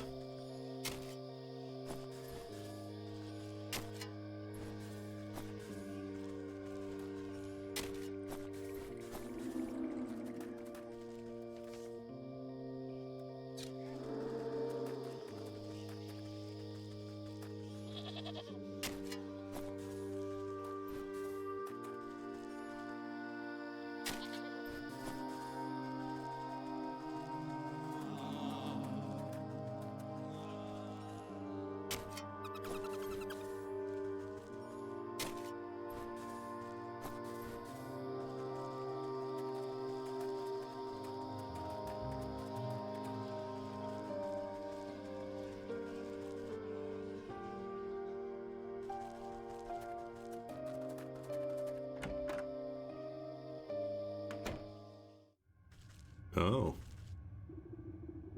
As you walk through the dilapidated estate, the temperature drops drastically.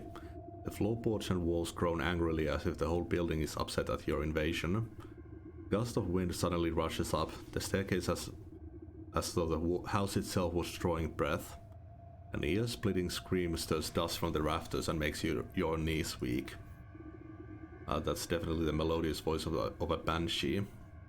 Or I'm a chicken's aunt. You take a step forward, but ghostly skeletal hands rise up through the creaking floorboards. They reach out, grasping, and you feel your spirit fade at their frigid touch. You're all lucky I misplaced my spectre sickle, or I'd cut you down like weeds. Guess I should report back to the Gravekeeper anyway.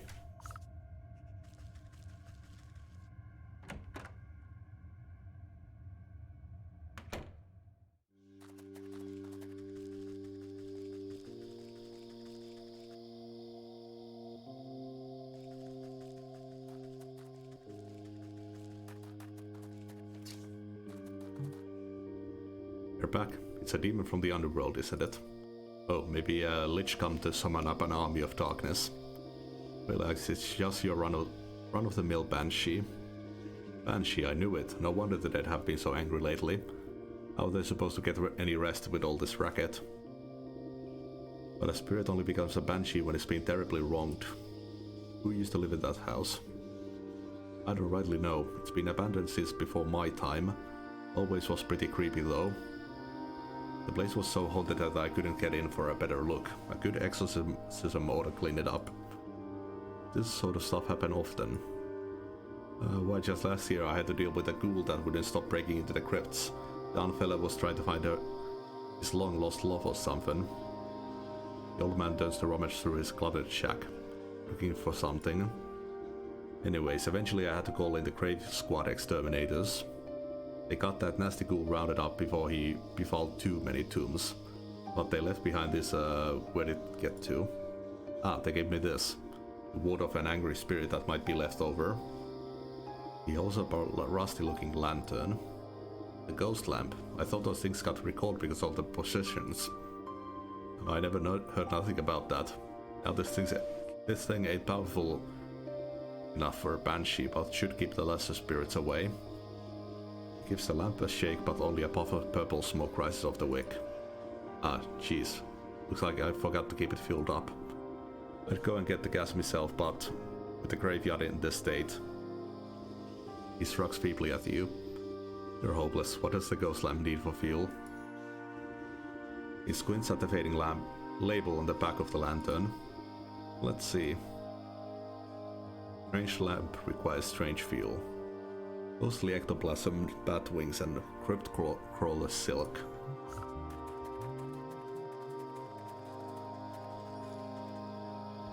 I'm guessing the bats work like birds.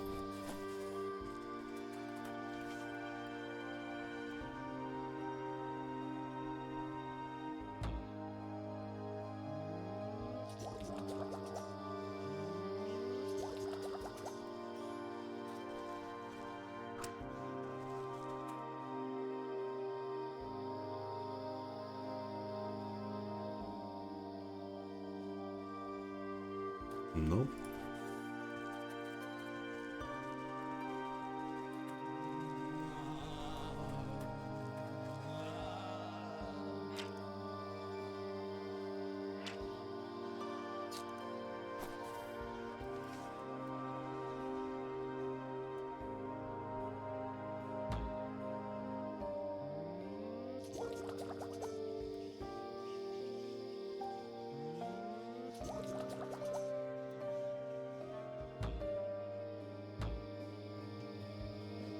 Need a bunch of water.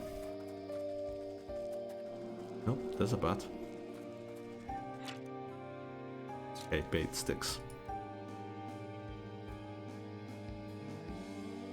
It's really good. You should totally get it. Don't watch too many spoilers.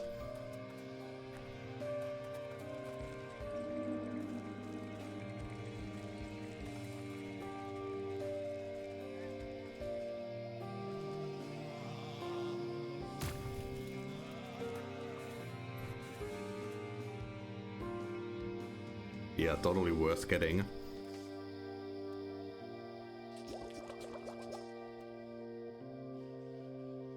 I need to go visit the swamp.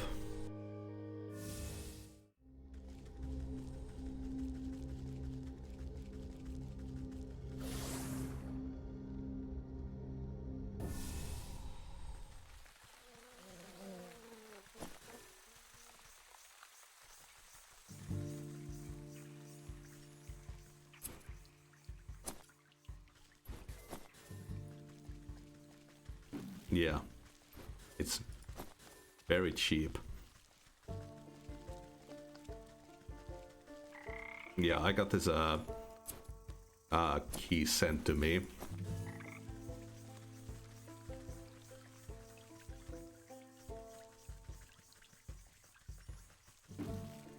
Yeah, it's a damn good game. I think the developers mentioned that they were inspired by Stardew Valley.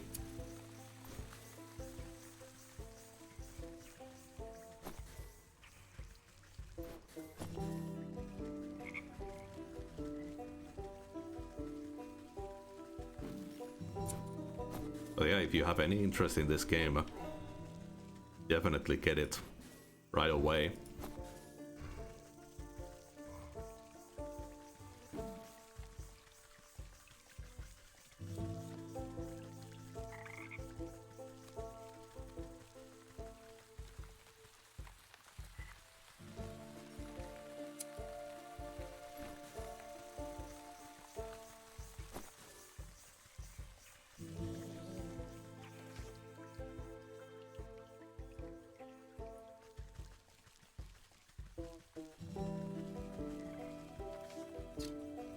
Okay, then I need to go get some water.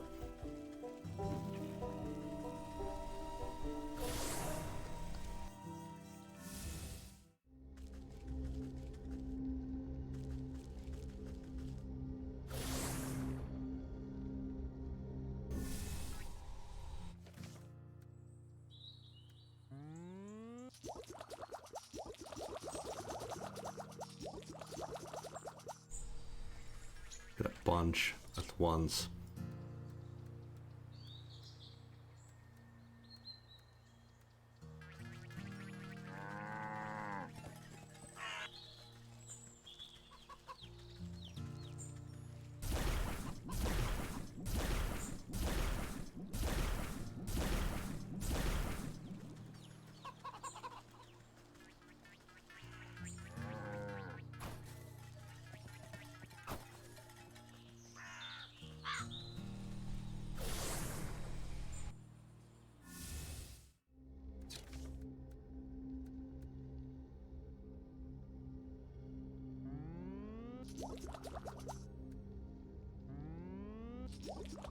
That's a soothing rune.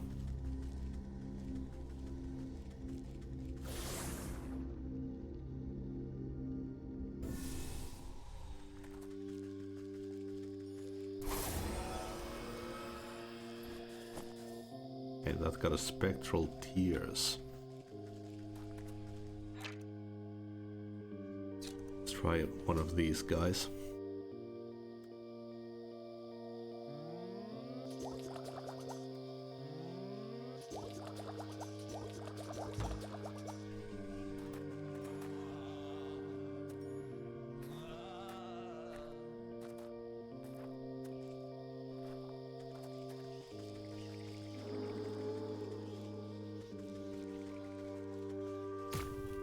Yeah, it's more of a foraging game than a farming game like Stardew. I haven't seen many games quite like this, and it's really cool.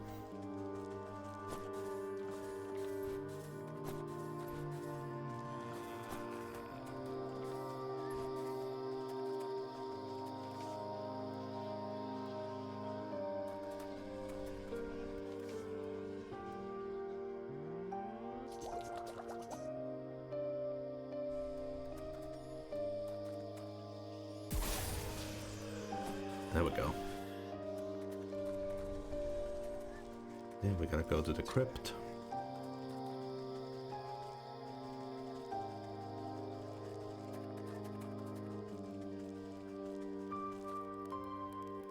And the foraging gameplay works perfectly for a witch style character.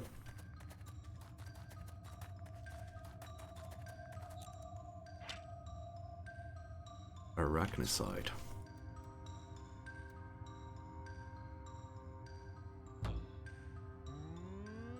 We're finally using some Sooth sprites.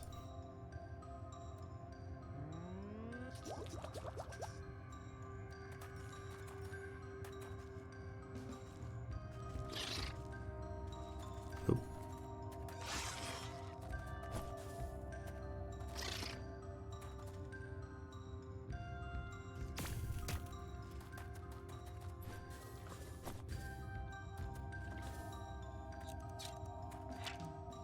End cap. There's other corpse in here as well. Only stone casket, very likely to contain a corpse.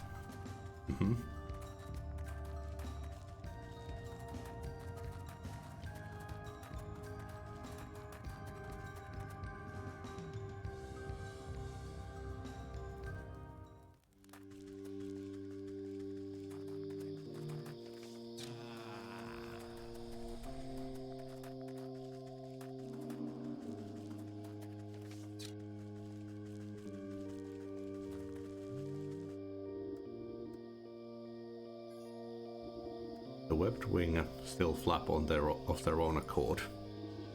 He squints at the fading label. The phantom goo feels as if it's attempting to pull you down beneath the soil. The crypt crawler's silk is thick and smells oddly of lilac. I seem to have misplaced my reading glasses, so maybe you better prepare the mixture.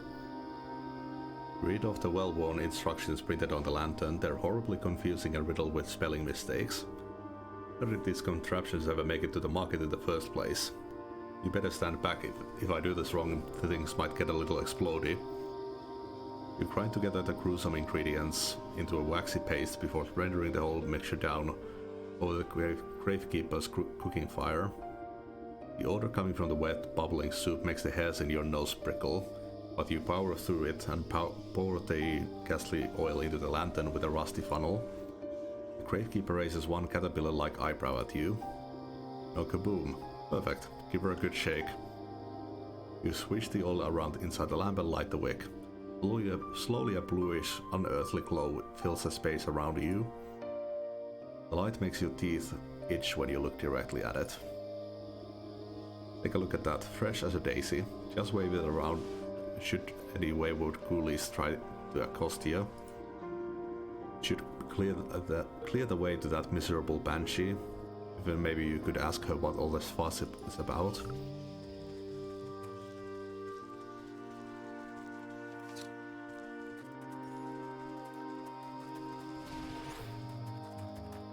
That's cool. We got another tool.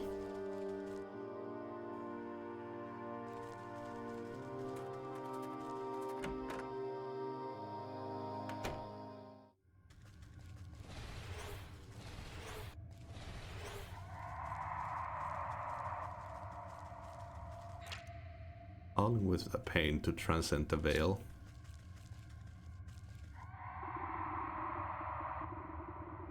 Come to taunt me as well. Don't you? I come to find out why you're throwing such a tantrum. You raise the dead with your wailing. The wraith's jaw drops to her collarbone, howling as her ghostly arms reach for you. You quickly raise the ghost lamp high, bathing the room in cold light. The spirit recoils away, covering her eyes with translucent hands. It burns. Why do you torment me so? Oh, quit being so dramatic. Now tell me what's got you so upset. It's gone. That sneak, that thieving, plague-ridden rodent stole it. What's gone? Who stole it? My family's crypt was defiled by that wretched rat. My most precious treasure, my brooch, it's gone. I will not rest until I have it back. The rat stole the brooch from your crypt. That's enough to make anyone upset. Yes, it was stolen, ripped from my breast. Where has it gone? Well, if the rat pilfered it off your remains, maybe he left behind a clue as to where he ran off to. But that crypt is jammed full of caskets. How will I know which box is yours? What was your name? I do not remember. Who was I? Everything is clouded by my suffering. Well, this was your house, right? There must be some relics in here that can point me in the right direction. Okay, I get it. I'll get to the bottom of this. Then you can stop all this howling.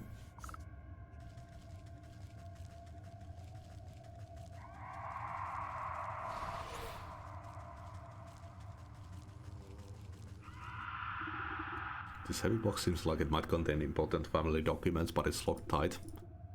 I doubt the key is anywhere around here. I better just make my own.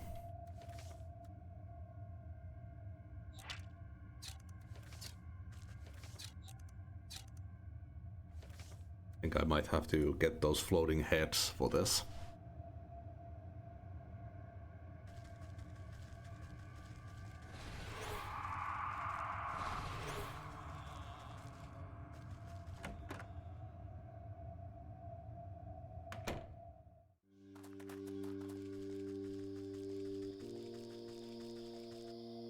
Haven't gotten any of those from just digging around.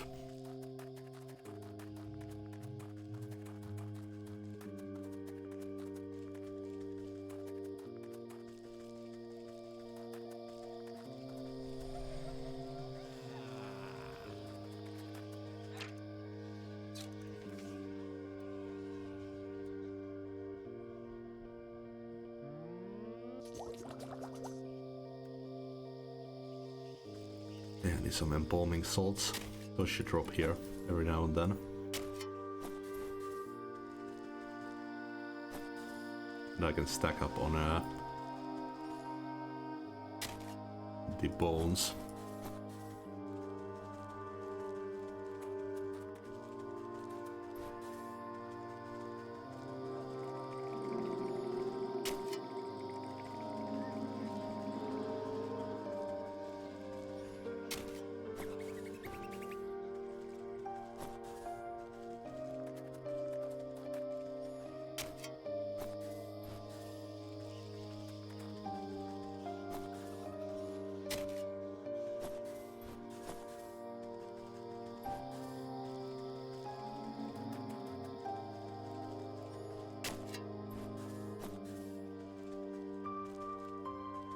At least I thought I saw some embalming salts from here.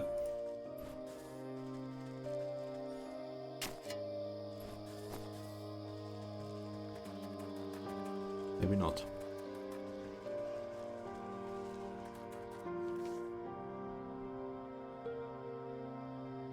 Oh yeah, it was the dogs that dropped it, yeah. I just go visit the swamp real quick.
That's two.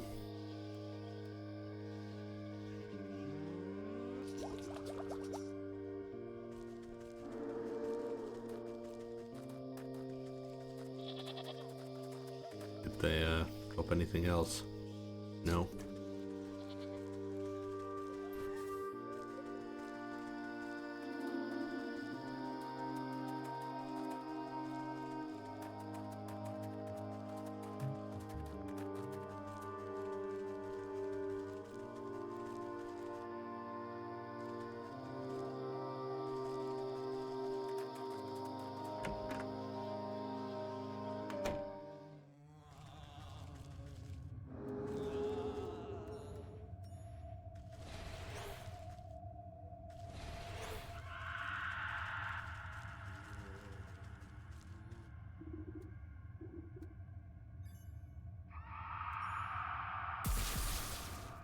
Cool. You crack open the chest to find a collection of moldy papers and bills, but a heavy book at the bottom looks promising.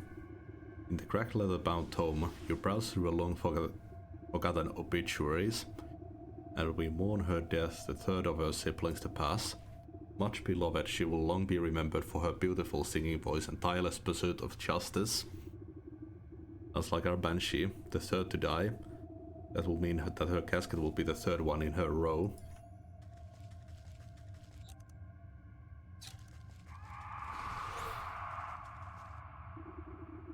The corroded picture frame has almost completely deteriorated. You can barely make out ghostly figures sitting together on the rotten canvas. Shame, time has almost forgotten this family. Maybe I can restore just a little piece of them.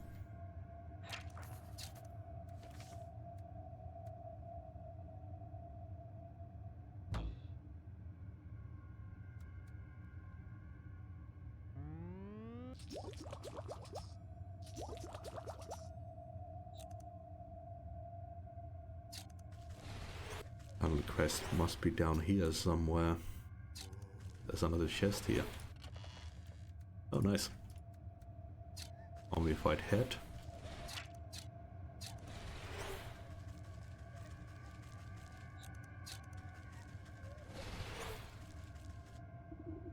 The embossed shield looks like it might be the coat of arms, but the face is so badly encrusted with patina. Patina? Never heard of that before. That you can't quite make out what it is. Good cleaning ought to get this looking spick and span.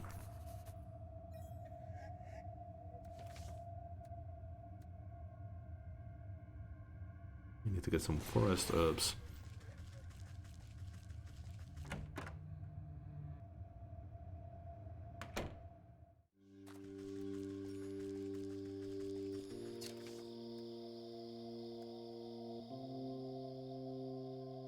forest herbs and pumpkin jack bones.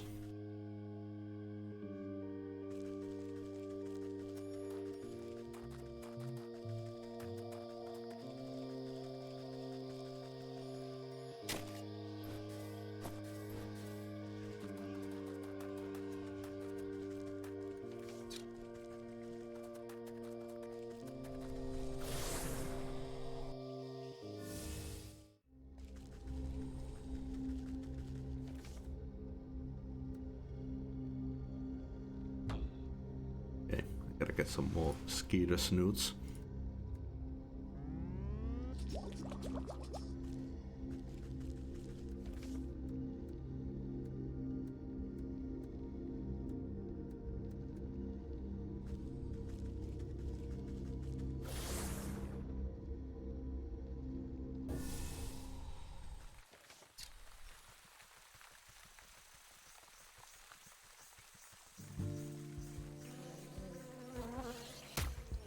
Oh, what the fuck? How did that hit me?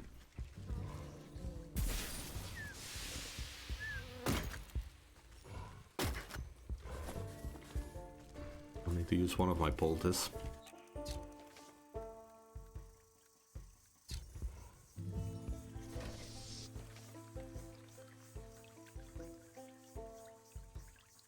I need a lot of forest herbs.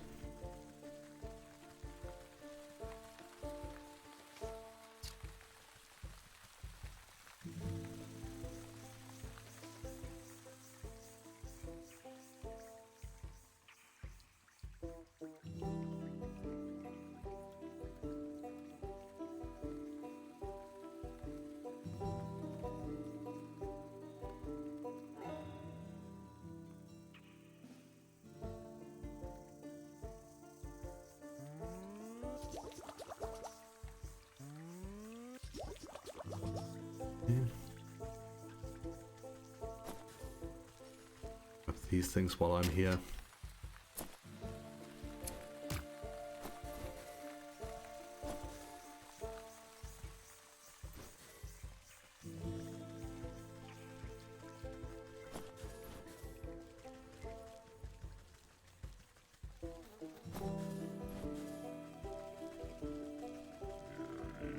Thank you, sister. He's good as new.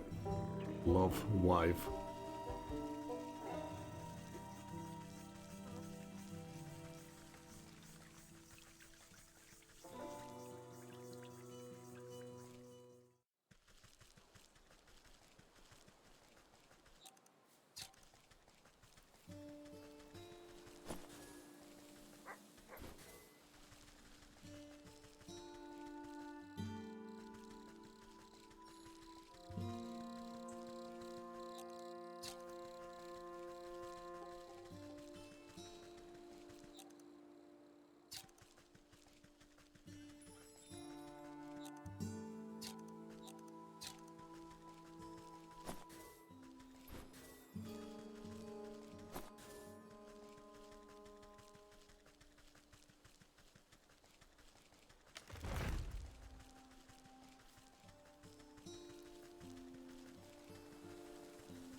Yeah, let's go clear up some of these up.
Holy shit, never looked at this page before.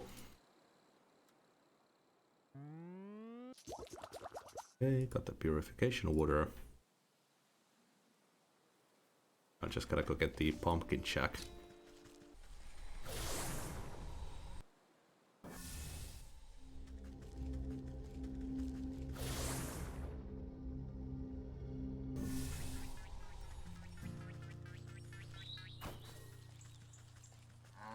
Some eggs while we're here.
There we are.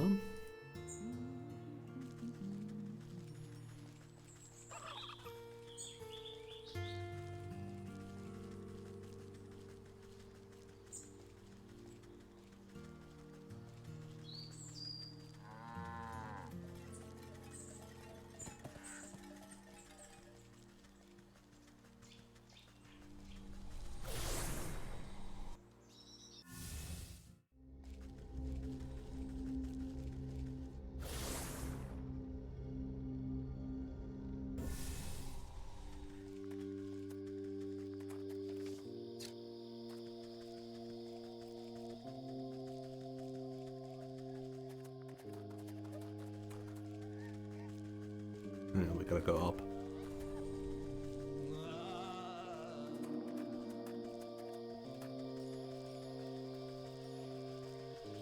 Oh.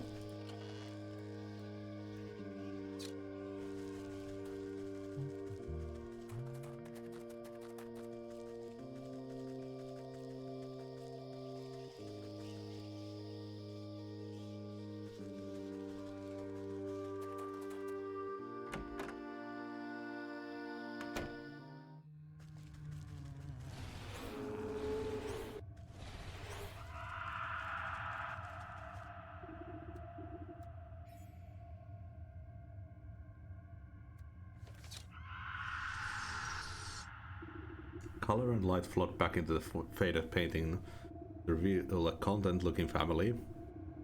You recognize one of the younger girls by her shock of hair and brooch on her chest. That must be our wailing wraith, granddaughter by the looks of it, so she must be on the lower tiers of the crypt.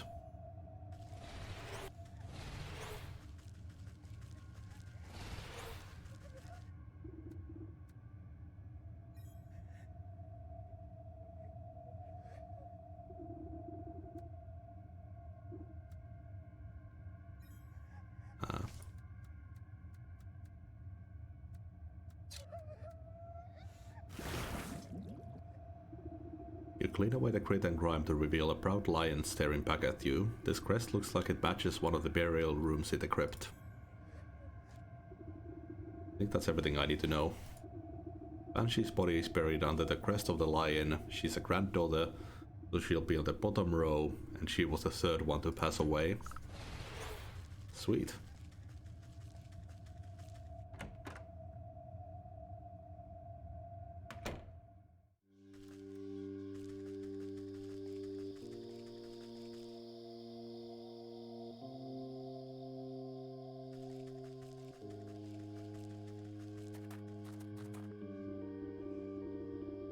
Oh, you're back. Find out anything about our predicament. Seems like you've got a grave robber on the loose. The Banshee had a brooch stolen from her family crypt. grave robber. Oh damn, those despicable degenerates.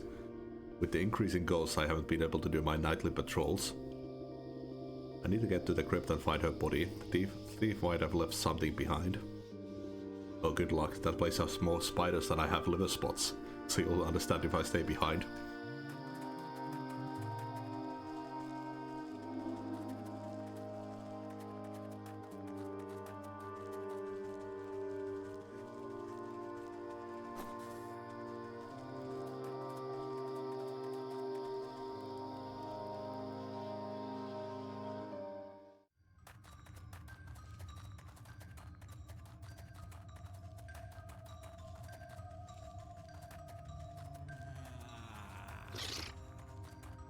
No, lion.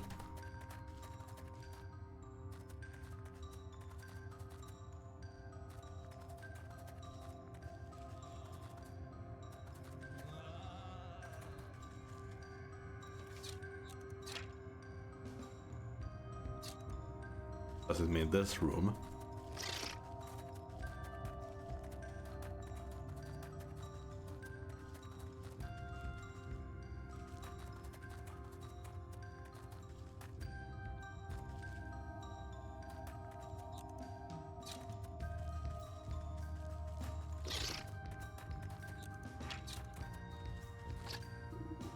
Dig your nails underneath the loose plank and begin to pull. The rusty bolts pop off the corners of the end cap as the whole thing rips off from the mossy wall. You toss away the grave cover and peer inside the dark hollow, holding your lamp aloft, dozens of small beady eyes flying back at you. Rats. You quickly jump aside as the torrent of vermin come pouring from the coffin. Filthy little biters come to pilfer more graves.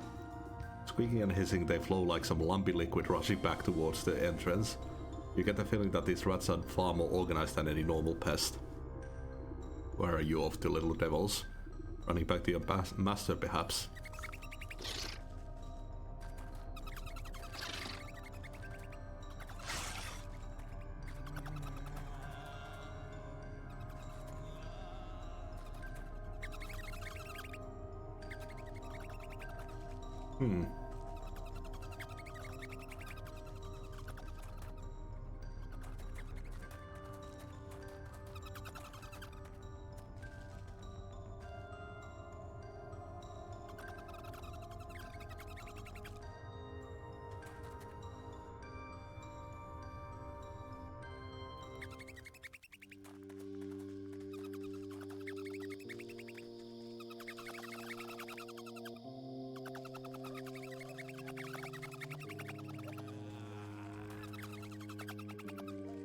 Ah.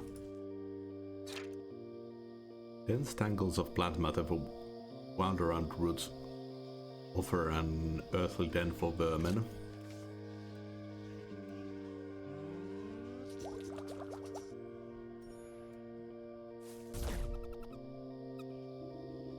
The brush is quickly subsumed in tongues of flame, scattering the rats beneath. Their frenzied rout is not without order though. In a wave of fur and claws, they scramble through the graveyard towards their next hiding place. I'm just gonna drop this. It's not staying on.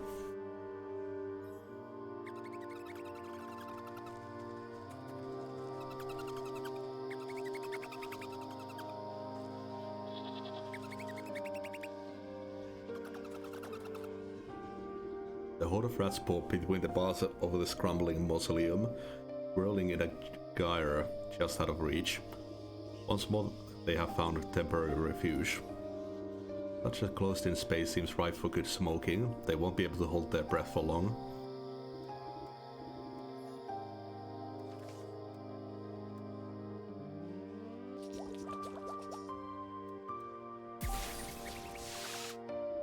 The smoke emitting from the pellet is thick and concentrated. Even though they are below the worst of it, the choking fumes are enough to flush the rats out. Once more they rush forth, this time fleeing towards the shadow of the ruined church.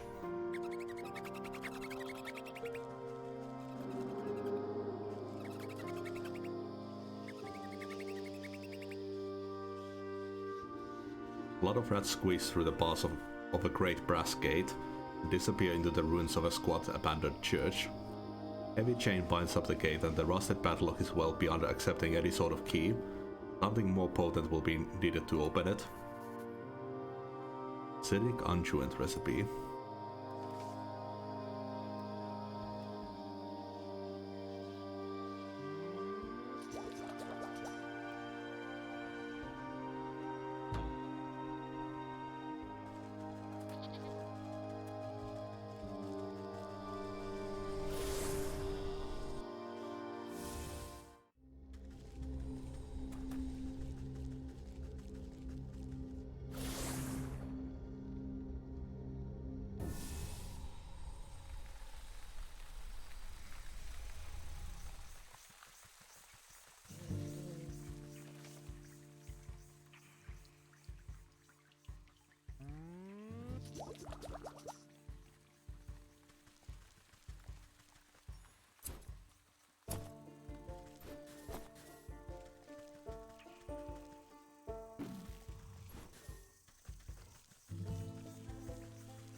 The iron of the padlock wheezes in protest as it melts away into a blackened goo. The chains fall away and you push open the gate to the churchyard beyond.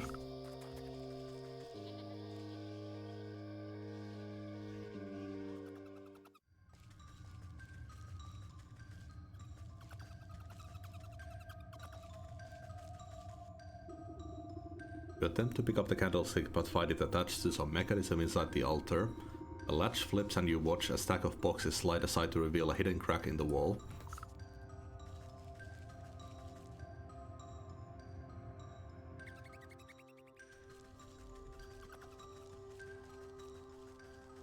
Oh shit. Hey, who in places are you? Who let you in, huh? I let myself in. You should really hide your secret lair a bit better. Though I must admit, this is quite the collection you've acquired here. Why, what's it to you? You're looking to make a trade. We got whatever you need, sister. If you can pay the price, that is. As a matter of fact, I'm looking for an old antique brooch, and I heard you're the one to talk to. Yeah, we got plenty of brooches. Any of these beauties catch your eye? The vermin flips open his cloak, and you see it's lined with rows and rows of jewelry. You lean in for a closer look. The items all look like priceless family heirlooms, but you can't pick out the one belonging to the Banshee. I'm not sure. I'll need to confirm with my friend as to which is the right one. The rat narrows his eyes suspiciously and hides his wares back inside his cloak. And just who is this friend of yours? Why, she's the original owner, of course. He would very much like her property returned to her. No deal, we don't make trades with the dead. But you're happy enough to steal from them. Let me just go tell my friend where your little hideout is. I'm sure she'll be more persuasive than myself. Fool, this place is sacred ground. No bad spirits can enter here. Now get out of here before we pick you clean. Alright, no need to be crass.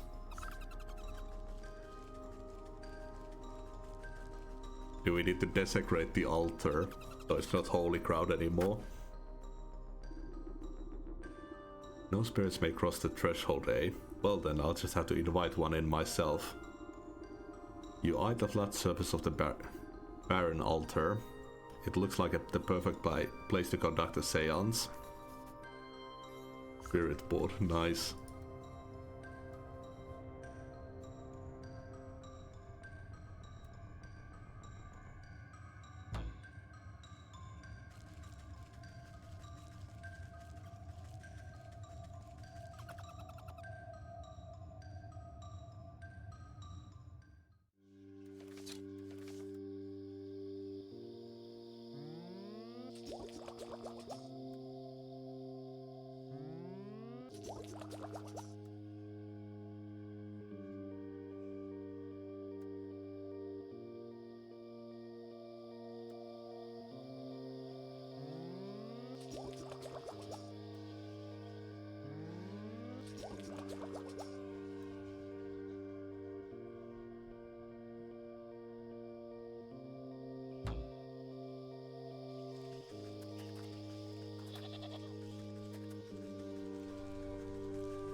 Okay, then I need to go take out the dog.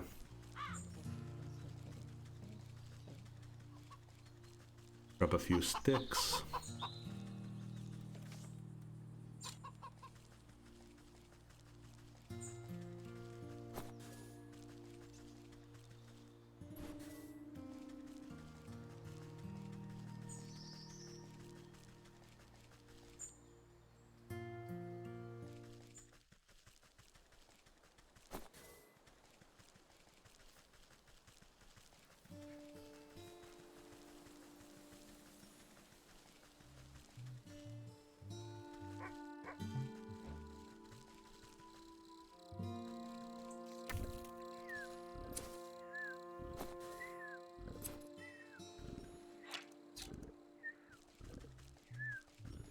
Yeah, you only get the one.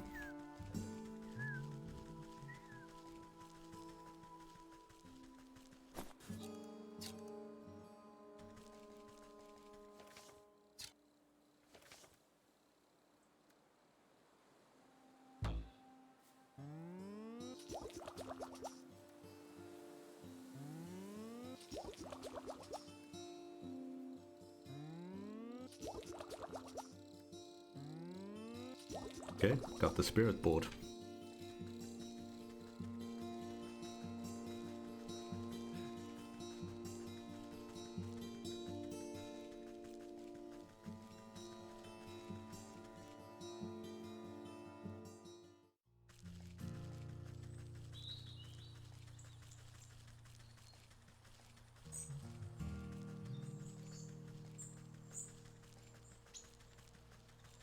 Not sure why I ran all the way here.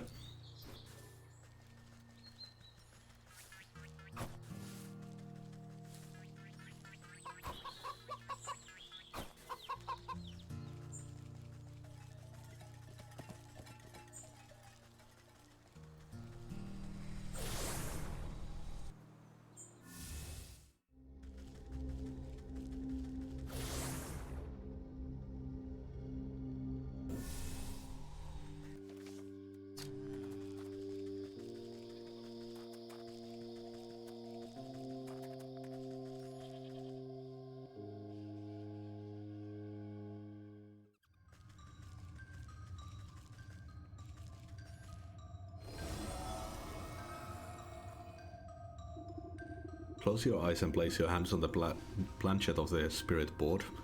Concentrating hard, you try to focus your thoughts towards the haunted mansion. Hello, can you hear me? Show me a sign. Blanchett begins to twitch and move, slowly tracing out the letters on the board. Who is this? Oh, come now, who else would it be? I'm calling to let you know I found where the rat is. You might want to come down here and speak to him. Lights flicker within the halls and dim down until you are drenched in total darkness. Only a blood-red glow throbs from the altar. Wind rushes through the church and you can hear the squealing of rats as they dive for cover. On the gale come the screams of the dead, reverberating through the halls. The spirit board shudders and splits with the noise, and a skeletal hand claws its way out from the peephole of the cracked planchette. He is here. I can smell him. Right through the crack in the wall, actually. That crack in the wall. The vengeful spirit howls and flies straight through the body. Straight through your body as she sweeps down into the rat's hideout. Brr, that's chilly. Wait for me, I need to see how this ends.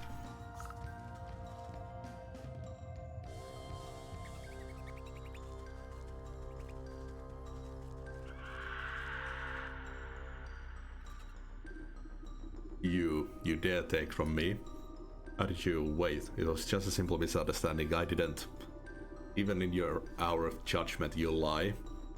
The rat's bulging eyes look at you in desperation. This is your doing, isn't it? You let her in here. I'm merely helping to settle a dispute. You thought all your grave robbing wouldn't come without consequence. Face justice for your crimes, thief. The dead have come for you. The banshee rolls around like a hurricane, drawing with her an innumerable host of ghosts and spirits. No, get off us, you wretches. You are dead. Finders keepers. Spectral claws grab onto the rat and his verminous minions and drag them squealing into the underworld.